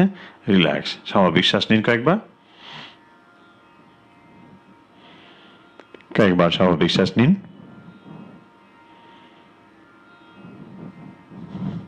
ধীরে ধীরে শ্বাস নিন, ধীরে ধীরে ছেড়ে দিন। হয়েছে? এবার একবার চেষ্টা করে দেখুন, যদি 7-7 ছন্দ করতে পারেন, অর্থাৎ 7 গুনতে গুনতে নেওয়া এবং 7 গুনতে গুনতে ছাড়া। আশা করি পারবেন। যারা একটু হয়তো কোনো লাংসের সমস্যা রয়েছে বা বয়স একটু বেশি, তারা হয়তো নাও পারতে পারেন। যদি অসুবিধে হয় দরকার নেই, যারা অতটা বয়স নয় তারা নিশ্চয়ই পারবেন। যারা পারবেন তারা একটু চেষ্টা করুন। 1 2 3 4 5 6 7, 1 2 3 4 5 6 7, 1 2 3 4 5 6 7, 1 2 3 4 5 6 7, 1 2 3 4 5 6 7, 1 2 3 4 5 6 7, 1 2 3 4 5 6 7, 1 2 3 4 5 6 7। রিল্যাক্স। হয়েছে? যারা গরমের জায়গায় রয়েছেন, যাদের ঠান্ডার ধাত নেই, তারাই করতে পারবেন এটি। 5 থেকে 7 বার করব। সেটি হচ্ছে ঠান্ডা করার জন্য যে প্রাণায়াম, জিভটাকে সামনের দিকে বার করে দেওয়া। এখন মোটামুটি ভারতবর্ষে সব জায়গাতেই গরম, তাই সবাই করতে পারেন। যদি বিশেষ ক্ষেত্র ছাড়া শারীরিক কোনো অসুস্থতা ইত্যাদি এগুলো বাদ দিয়ে যারা করতে পারেন তারা নিশ্চয়ই এটি করুন। জিভটা সামনের দিকে বার করে দিন। এইভাবে কেউ কেউ অসুবিধে বুঝতে পারছিলেন না বলে আমার মনে হয়, আশা করি আজকে বুঝতে পারছেন। জিভটাকে সামনের দিকে বার করে দেবেন, দিয়ে পাইপের মতন গোল করে দিন, দিয়ে ওই ওই শ্বাস জিভ দিয়েই শ্বাসটা নিতে হবে। হলো, শ্বাস নেওয়া হয়ে গেলে তারপর নাক দিয়ে ছেড়ে দেবেন শ্বাসটা ধীরে ধীরে। হলো, এই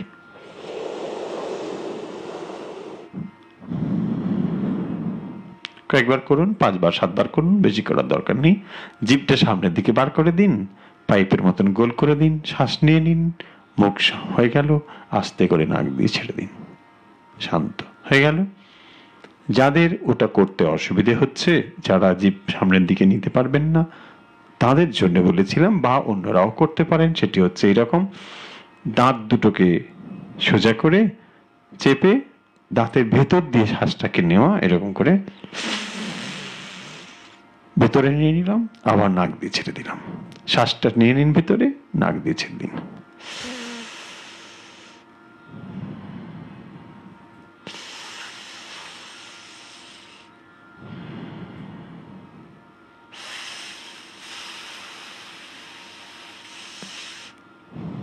হচ্ছে, দাঁত দিয়ে শ্বাসটাকে ভেতরে নিন, হাওয়া ছেড়ে দিন, হয়ে গেছে, রিল্যাক্স। আসুন আমরা মেডিটেশনে যাই। অনেকটা সময় আমরা প্রাণায়াম করেছি আজকে, এবারে আমরা মেডিটেশনে যাব। মেডিটেশনের জন্য আশা করি প্রস্তুত। অন্যান্য যে প্রাণায়ামগুলো আমরা দেখিয়েছি, আপনারা সেগুলো নিজেরা প্রয়োজন মতো অভ্যাস করবেন। ডাবল ব্রিদিং এর প্রাণায়াম বলেছি আমরা কিভাবে করতে হয়, তারপর ভ্রামরী প্রাণায়াম বলেছি, এগুলো আপনারা সব শিখে গিয়েছেন। ধীরে ধীরে এগুলো করবেন যার যেরকম প্রয়োজন অনুযায়ী।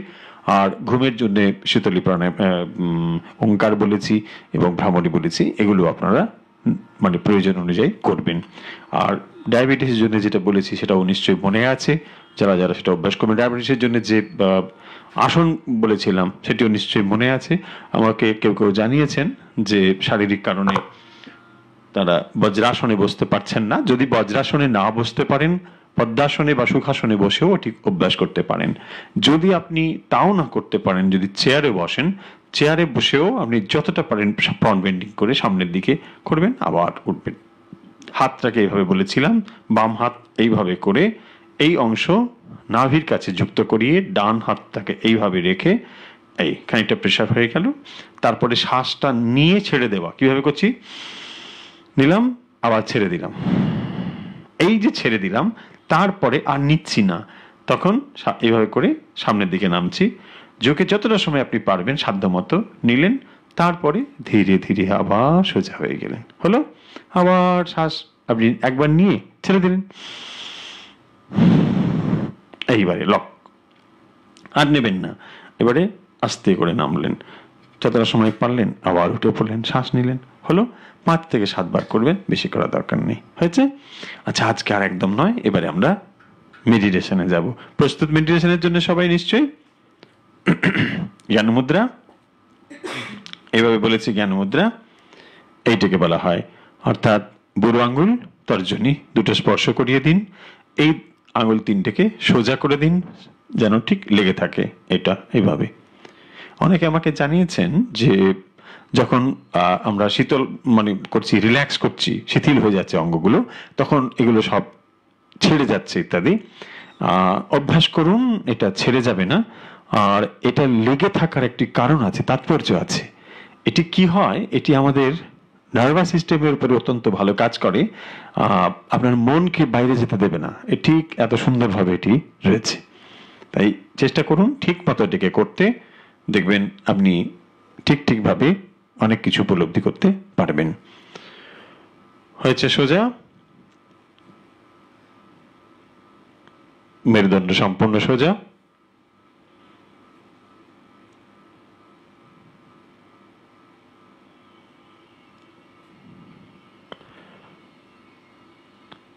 যেখানে আপনি মেডিটেশন করছেন তার পরিবেশ অনুকূল।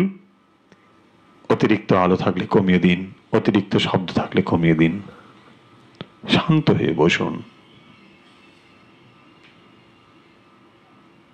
পোশাক রাখুন ঢিলে ঢালা, মন রাখুন শান্ত।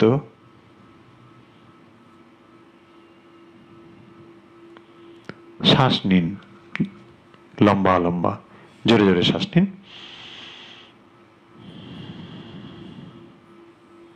আবার শ্বাস নিন, লম্বা শ্বাস নিন, ছেড়ে দিন।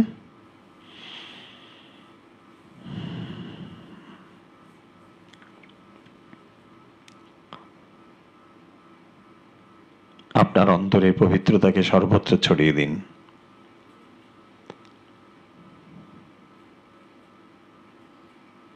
মনে মনে কল্পনা করুন আপনার চারিদিকে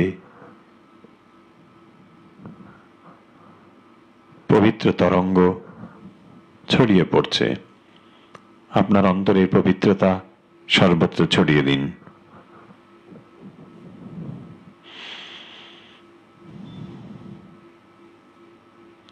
এই জন্মে আমরা এই শরীর এবং মন পেয়েছি। এই শরীর এবং মনকে অবলম্বন করেই আমাদের সমস্ত সাধনা। এই মুহূর্তের জন্য নিজেকে কল্পনা করুন আপনি সম্পূর্ণ মুক্ত, কোনো দায়ভার নেই, কারো পিতা কিংবা মাতা নয়, কোনো সম্পর্ক আপনার নেই। একমাত্র এই পৃথিবীতে আপনি এবং আপনার ঈশ্বর।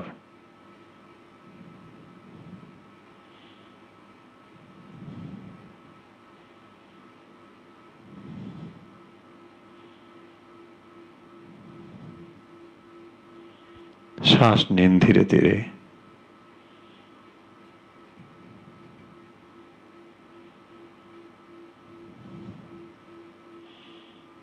মেরুদণ্ড সোজা, ধীরে ধীরে শ্বাস নিন, ধীরে ধীরে শ্বাস ছাড়ুন।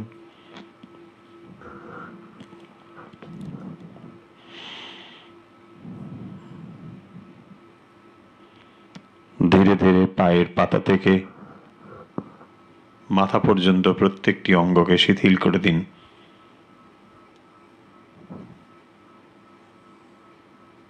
পায়ের বুড়ো আঙ্গুল, পায়ের পাতা, গোড়ালি, হাঁটু, কোমর, মেরুদণ্ড,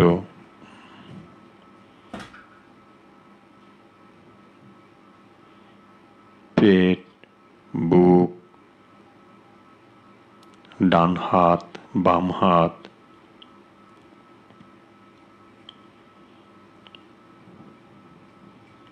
মুখমণ্ডল, চোখ, কপাল, মাথা সম্পূর্ণ শিথিল করে দিন। মনে মনে কল্পনা করুন আপনার শরীর সম্পূর্ণ শিথিল।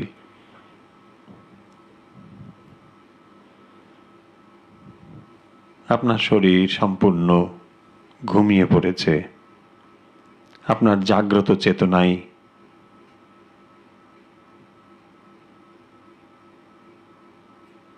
এখন আপনার একমাত্র সঙ্গী।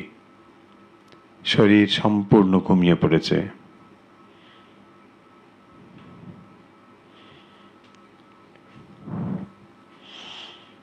আপনার জাগ্রত চেতনা দিয়ে অনুভব করুন শরীরের ভেতরের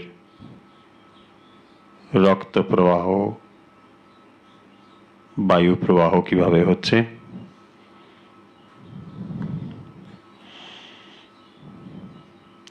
শরীরকে ভেতর থেকে অনুভব করুন।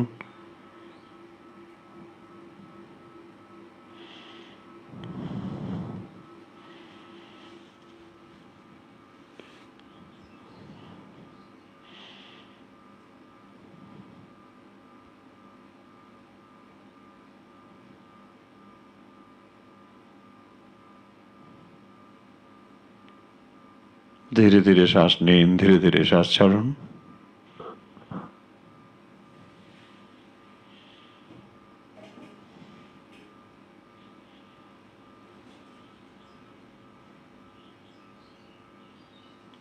ধীরে ধীরে শ্বাস নিন, ধীরে ধীরে শ্বাস ছাড়ুন।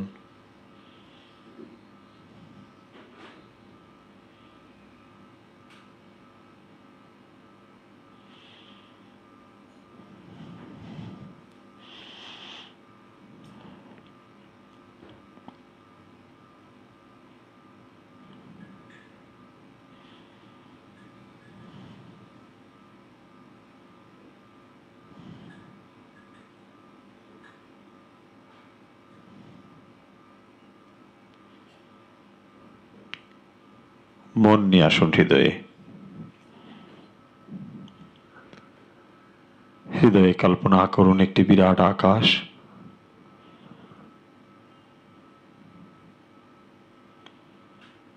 এই আকাশের মধ্যে আবার একটি বড় আকাশ।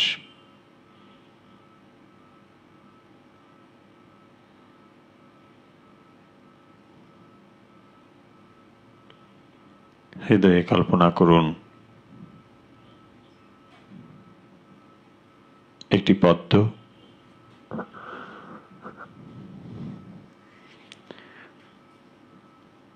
পদ্মের ওপরে চিন্তা করুন দিব্য জ্যোতিকে।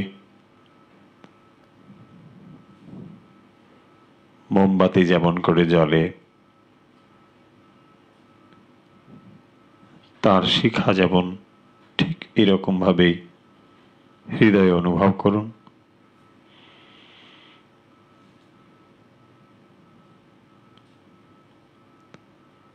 আপনার সম্পূর্ণ মনোযোগ নিয়ে আসুন হৃদয়ে জ্যোতির প্রতি।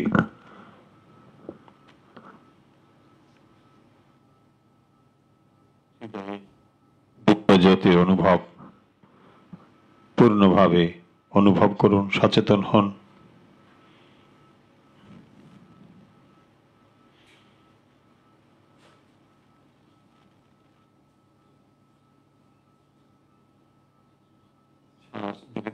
ধীরে ধীরে ছাড়ুন।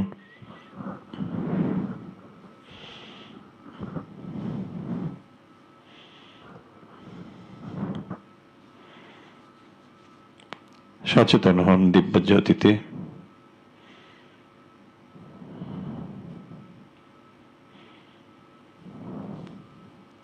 এই পবিত্র দিব্য জ্যোতি আপনার স্বরূপ, সত্যিকারের আমি। এই শরীর এবং মনের ভেতর দিয়ে এই দিব্য জ্যোতি প্রকাশিত হচ্ছেন।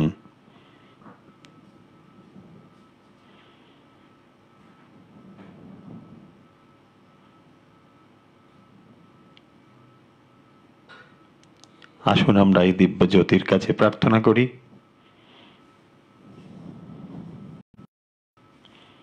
পবিত্র এই দিব্য জ্যোতিকে আমাদের চিত্তশুদ্ধি কাজে লাগাই।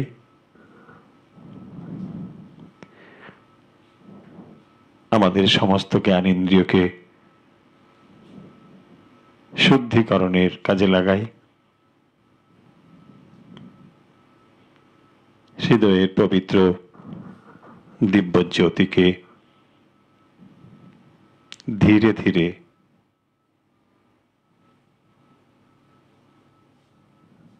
হৃদয় থেকে চোখে অনুভব করুন। নিয়ে আসুন ডান চোখে বাম চোখে এই দিব্য জ্যোতিকে। চোখ বন্ধই আছে আমাদের। দিব্য জ্যোতিকে ডান চোখ বাম চোখে নিয়ে আসো।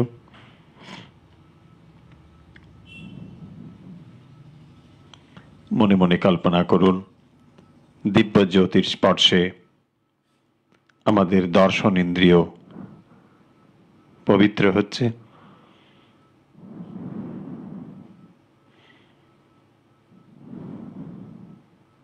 দিব্য জ্যোতির স্পর্শে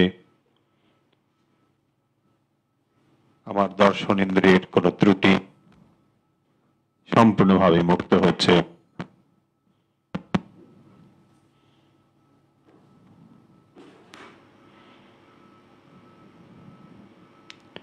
ধীরে ধীরে দিব্য জ্যোতিকে মস্তিষ্কে নিয়ে যান, মাথার ভেতর নিয়ে যান। বুদ্ধিকে শুদ্ধ করছে মনে মনে কল্পনা করুন।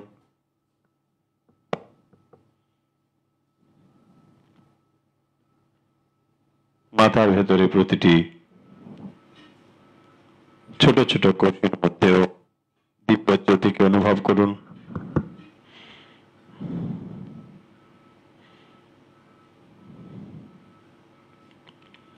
মাথার সর্বত্র নিয়ে যান দিব্য জ্যোতিকে।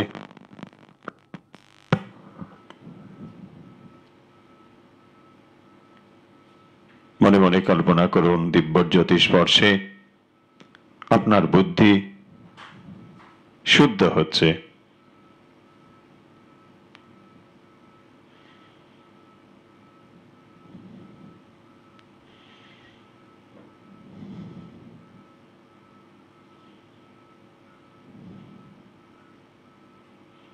দিব্যজ্যোতিকে এবারে কানের ভেতর নিয়ে যান। বাম দিক ডান দিক দুদিক থেকে ধীরে ধীরে কানের ভেতরে প্রবেশ করিয়ে দিন। চোখ বন্ধই আছে।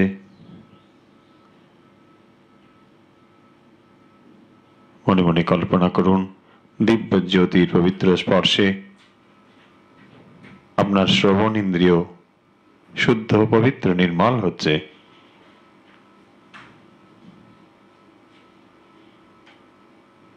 যেই মুহূর্তে আপনি দিব্যজ্যোতিকে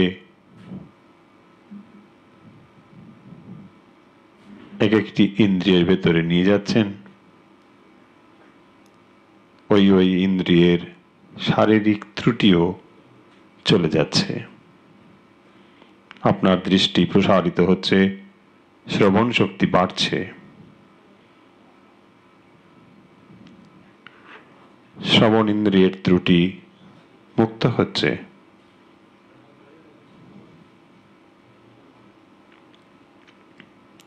ধীরে ধীরে কানের ভেতরে বাম দিক ডান দিক জ্যোতিকে সঞ্চারিত করুন।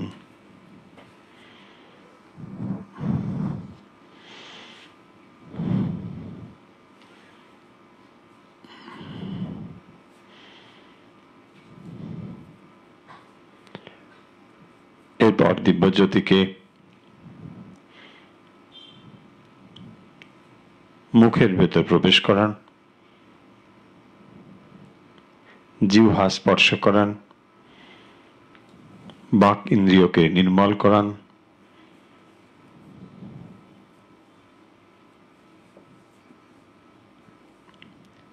জিহ্বা বাক ইন্দ্রিয় এবং মুখের শারীরিক সমস্ত রকম ত্রুটি মুক্ত হচ্ছে। মনে মনে কল্পনা করুন আপনার বাক শক্তি নির্মল হচ্ছে, বাক ইন্দ্রিয় শুদ্ধ পবিত্র হচ্ছে।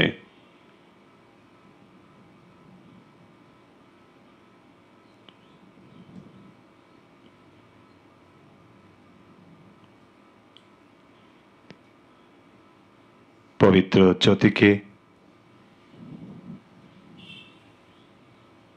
নাসিকার মধ্যে প্রবেশ করান,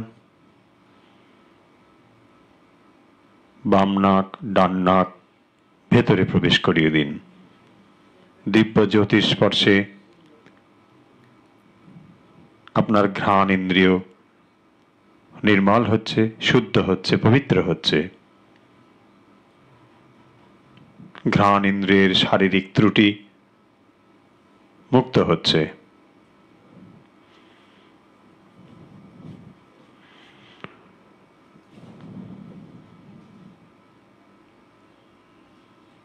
ধীরে ধীরে দিব্যজ্যোতিকে কণ্ঠে নিয়ে আসুন।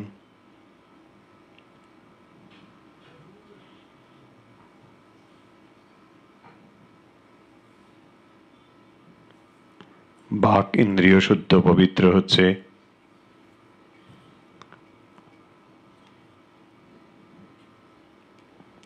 দিব্যজ্যোতিকে শরীরের সর্বত্র নিয়ে যান, ডান দিক বাম দিক, ডান পা বাম পা সর্বত্র নিয়ে যান। আপনার সমস্ত শরীর জ্যোতির স্পর্শে বিশুদ্ধ নির্মল।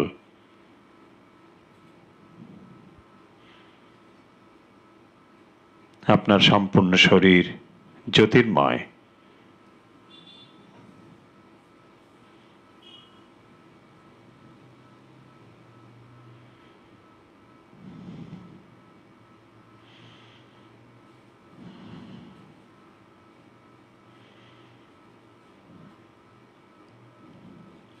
এরপর মন নিয়ে আসুন হৃদয়ে। হৃদয়ে দিব্য জ্যোতিকে অনুভব করুন।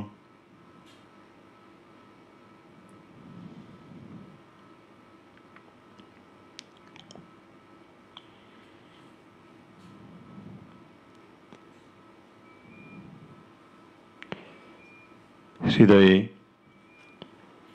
অনুভব করুন শ্রী ভগবানের মূর্তিকে, ইষ্টমূর্তিতে রূপান্তরিত দিব্যজ্যোতিকে অনুভব করুন।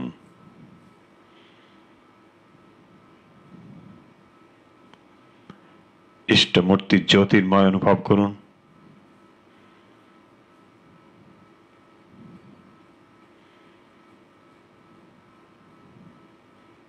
প্রাণবন্ত উপস্থিতি অনুভব করুন।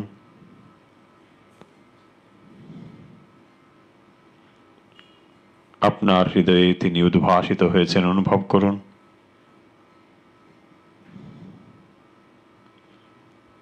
ধীরে ধীরে পা থেকে মাথা পর্যন্ত সমস্ত অঙ্গকে দেখুন।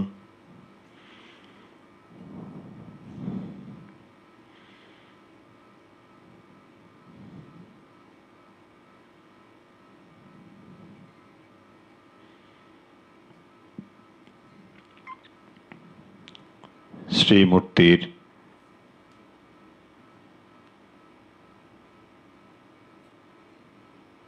জীবন্ত উপস্থিতি অনুভব করুন।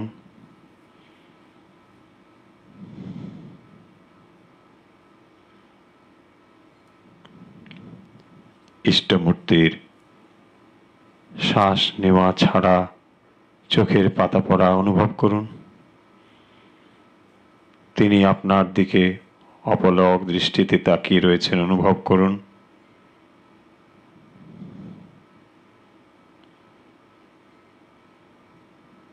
শ্রী ভগবানের করুণা মাখা দৃষ্টি অনুভব করুন।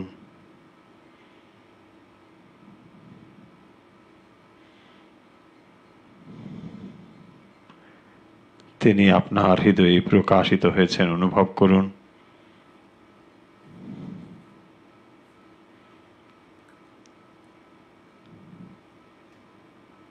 আপনি দুহাত ভরে অঞ্জলি নিবেদন করুন।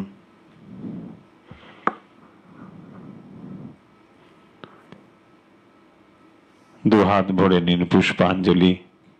শ্রী বিগ্রহের কাছে তাঁর শ্রীচরণে সব নিবেদন করে দিন।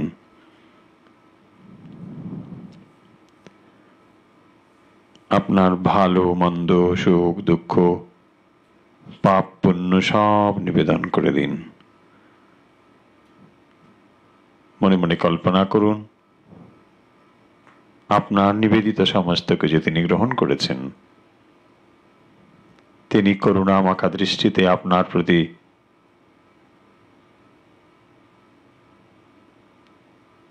পরম করুণায় তাকিয়ে আছেন।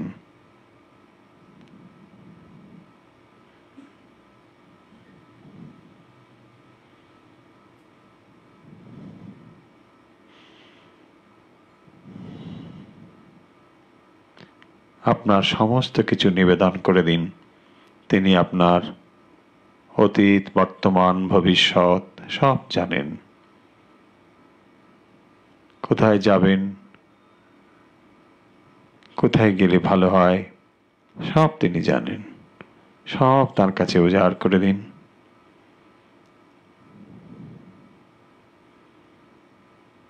আপনি সম্পূর্ণ শরণাগত।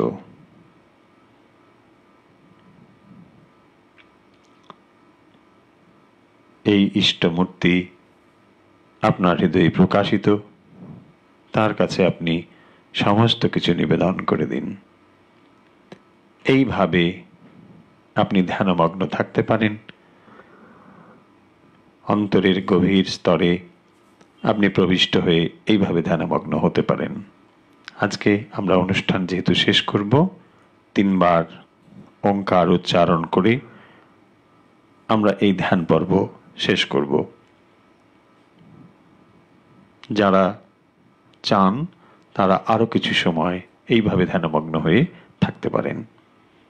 আমরা শেষ করছি। ও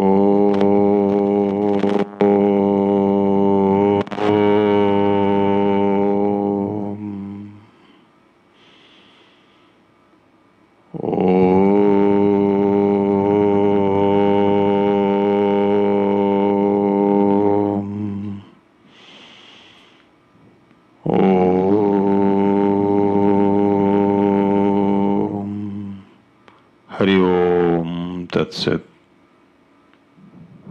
ধীরে ধীরে চোখের পাতা মেলুন, হাত নাড়ুন, পা নাড়ুন।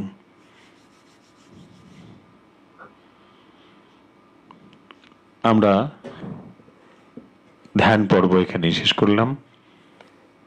বেশ কিছুদিন ধরে আমরা নিয়মিত অনুধ্যান এবং ধ্যান করে আসছি, প্রাণায়াম ইত্যাদি অভ্যাস করে আসছি। যারা আমাদের সঙ্গে এত সময় এই অনুষ্ঠানে ছিলেন তাদেরকে আন্তরিক শুভেচ্ছা জানাই এবং আশা করি আমাদের ভবিষ্যৎ পর্বগুলোতে, ভবিষ্যৎ অনুধ্যান পর্বে এবং এই অভ্যাস পর্বে আপনাদেরকেও পাব। আর গত কাল আমরা যে অনুধ্যান পর্ব করেছিলাম তাতে একটি প্রশ্ন দেওয়া হয়েছিল, এখন তার উত্তরের পালা এবং উত্তরদাতাদের নাম ঘোষণার পালা। তারপর আজকের প্রশ্ন দিয়েই আমরা পর্ব শেষ করব। আমরা অনেকটা সময় পেরিয়ে এসেছি, আমাদের শিডিউল টাইম 5:45, কিন্তু অনেকটা পেরিয়ে এসেছি আমরা। গতকালের প্রশ্ন ছিল, ভক্তমহলে পাগলি মামি কাকে বলা হয়, কে পাগলি মামি রূপে পরিচিত ছিলেন? তার সঠিক উত্তর হচ্ছে মায়ের ভাই অভয়চরণের স্ত্রী সুরবালা, তিনি ছিলেন পাগলি মামি, রাধুর মা। যারা আমাদের সঠিক উত্তর দ্রুত পাঠিয়েছেন, যাদের উত্তর আমরা তাড়াতাড়ি পেয়েছি, অনেকে লেখেন তাদের উত্তর আমাদের কাছে, তাদের আমরা নাম বলি না ইত্যাদি। দুঃখ করবেন না, যাদের উত্তর আমাদের কাছে তাড়াতাড়ি আসে আমরা সেই কয়েকটি নামই কেবল এখানে বলি, কিন্তু বাকিদের উত্তর আমরা দেখতে পাই কিন্তু নাম বলতে পারি না বলে আমাদেরও কষ্ট হয়, আপনার নাম বলতে পারি না বলে আপনারও খারাপ লাগে। নিশ্চয়ই কখন হয়তো এলে আমরা বলতে পারবো। যারা নাম পাঠিয়েছেন উত্তর আমাদের কাছে তারা হলেন বরুণ হালদার বাগনান, কল্যাণময় সরকার ঢাকা, ইন্দ্রাণী রায় এয়ারপোর্ট সিটি, তপতি ঘোষ হাওড়া, খুশি মুখার্জি সিউড়ি বীরভূম, তনুশ্রী রায়চৌধুরী কৈখালী, রমা ব্যানার্জি খড়গপুর, বাবলি চৌধুরী করিমগঞ্জ, মন্দিরা বাগচি দুর্গাপুর, অলকাঞ্জলি চ্যাটার্জি ভুবনেশ্বর, সর্বাণী রায় রাজপুর, পিয়ালি মুখার্জি ব্যাঙ্গালোর, মৌসুমী সাহা ভদ্রকালী, প্রজ্ঞা ভট্টাচার্য ব্যাঙ্গালোর, দোলা বোস রাসবিহারী, মুকুল চৌধুরী ঝাড়খণ্ড, মধুমিতা ব্যানার্জি নয়ডা, কমলেন্দু মুখার্জি ডোমজুর, অমিতা রক্ষিত চন্দননগর, মৃন্ময়ী দত্ত বহরমপুর, গীতশ্রী সেন শর্মা ব্যাঙ্গালোর, সুস্মিতা চক্রবর্তী হলদিবাড়ি কোচবিহার, জ্যোতির্ময় ভট্টাচার্য জবলপুর, রূপা চক্রবর্তী ব্যাঙ্গালোর। এই ছিল আজকের নাম ঘোষণা। আজকের প্রশ্ন দিয়ে শেষ করছি। আজকের প্রশ্ন হচ্ছে, শ্রীরামকৃষ্ণ কাকে ন্যাংটা বলে সম্বোধন করতেন? খুব সহজ প্রশ্ন আজকের, আমার মনে হয় সকলেই আজকে উত্তর ভেবে ফেলেছেন এবং ইতিমধ্যে লিখেও হতে পেরেছেন। আজকের প্রশ্ন, শ্রীরামকৃষ্ণ কাকে ন্যাংটা বলে সম্বোধন করতেন? চটপট উত্তর পাঠিয়ে দিন। উত্তর পাঠাবেন আমাদের হোয়াটসঅ্যাপে, আর উত্তর যখন পাঠাচ্ছেন আপনাদের নাম এবং ছোট্ট করে ঠিকানা উল্লেখ করবেন। আজকের অনুধ্যান পর্ব এবং অভ্যাস পর্ব এখানে শেষ করছি। সবাই ভালো থাকুন, সুস্থ থাকুন। যে যেখানে আছেন ঠাকুরমা স্বামীজির পরিবারভুক্ত সবাইকে ঠাকুরমা স্বামীজির আশীর্বাদ সবার উপর বর্ষিত হোক, এই প্রার্থনা আপনাদের সঙ্গে আমিও যুক্ত করে এই প্রার্থনা করি। সর্বেন সুখিনো সন্তু, সর্বে সন্তু নিরাময়া, সর্বে ভদ্রাণি পশ্যন্তু, মা কশ্চিৎ দুঃখ ভাগ ভবেৎ। সবাই ভালো থাকুন, সুখে থাকুন, শান্তিতে থাকুন।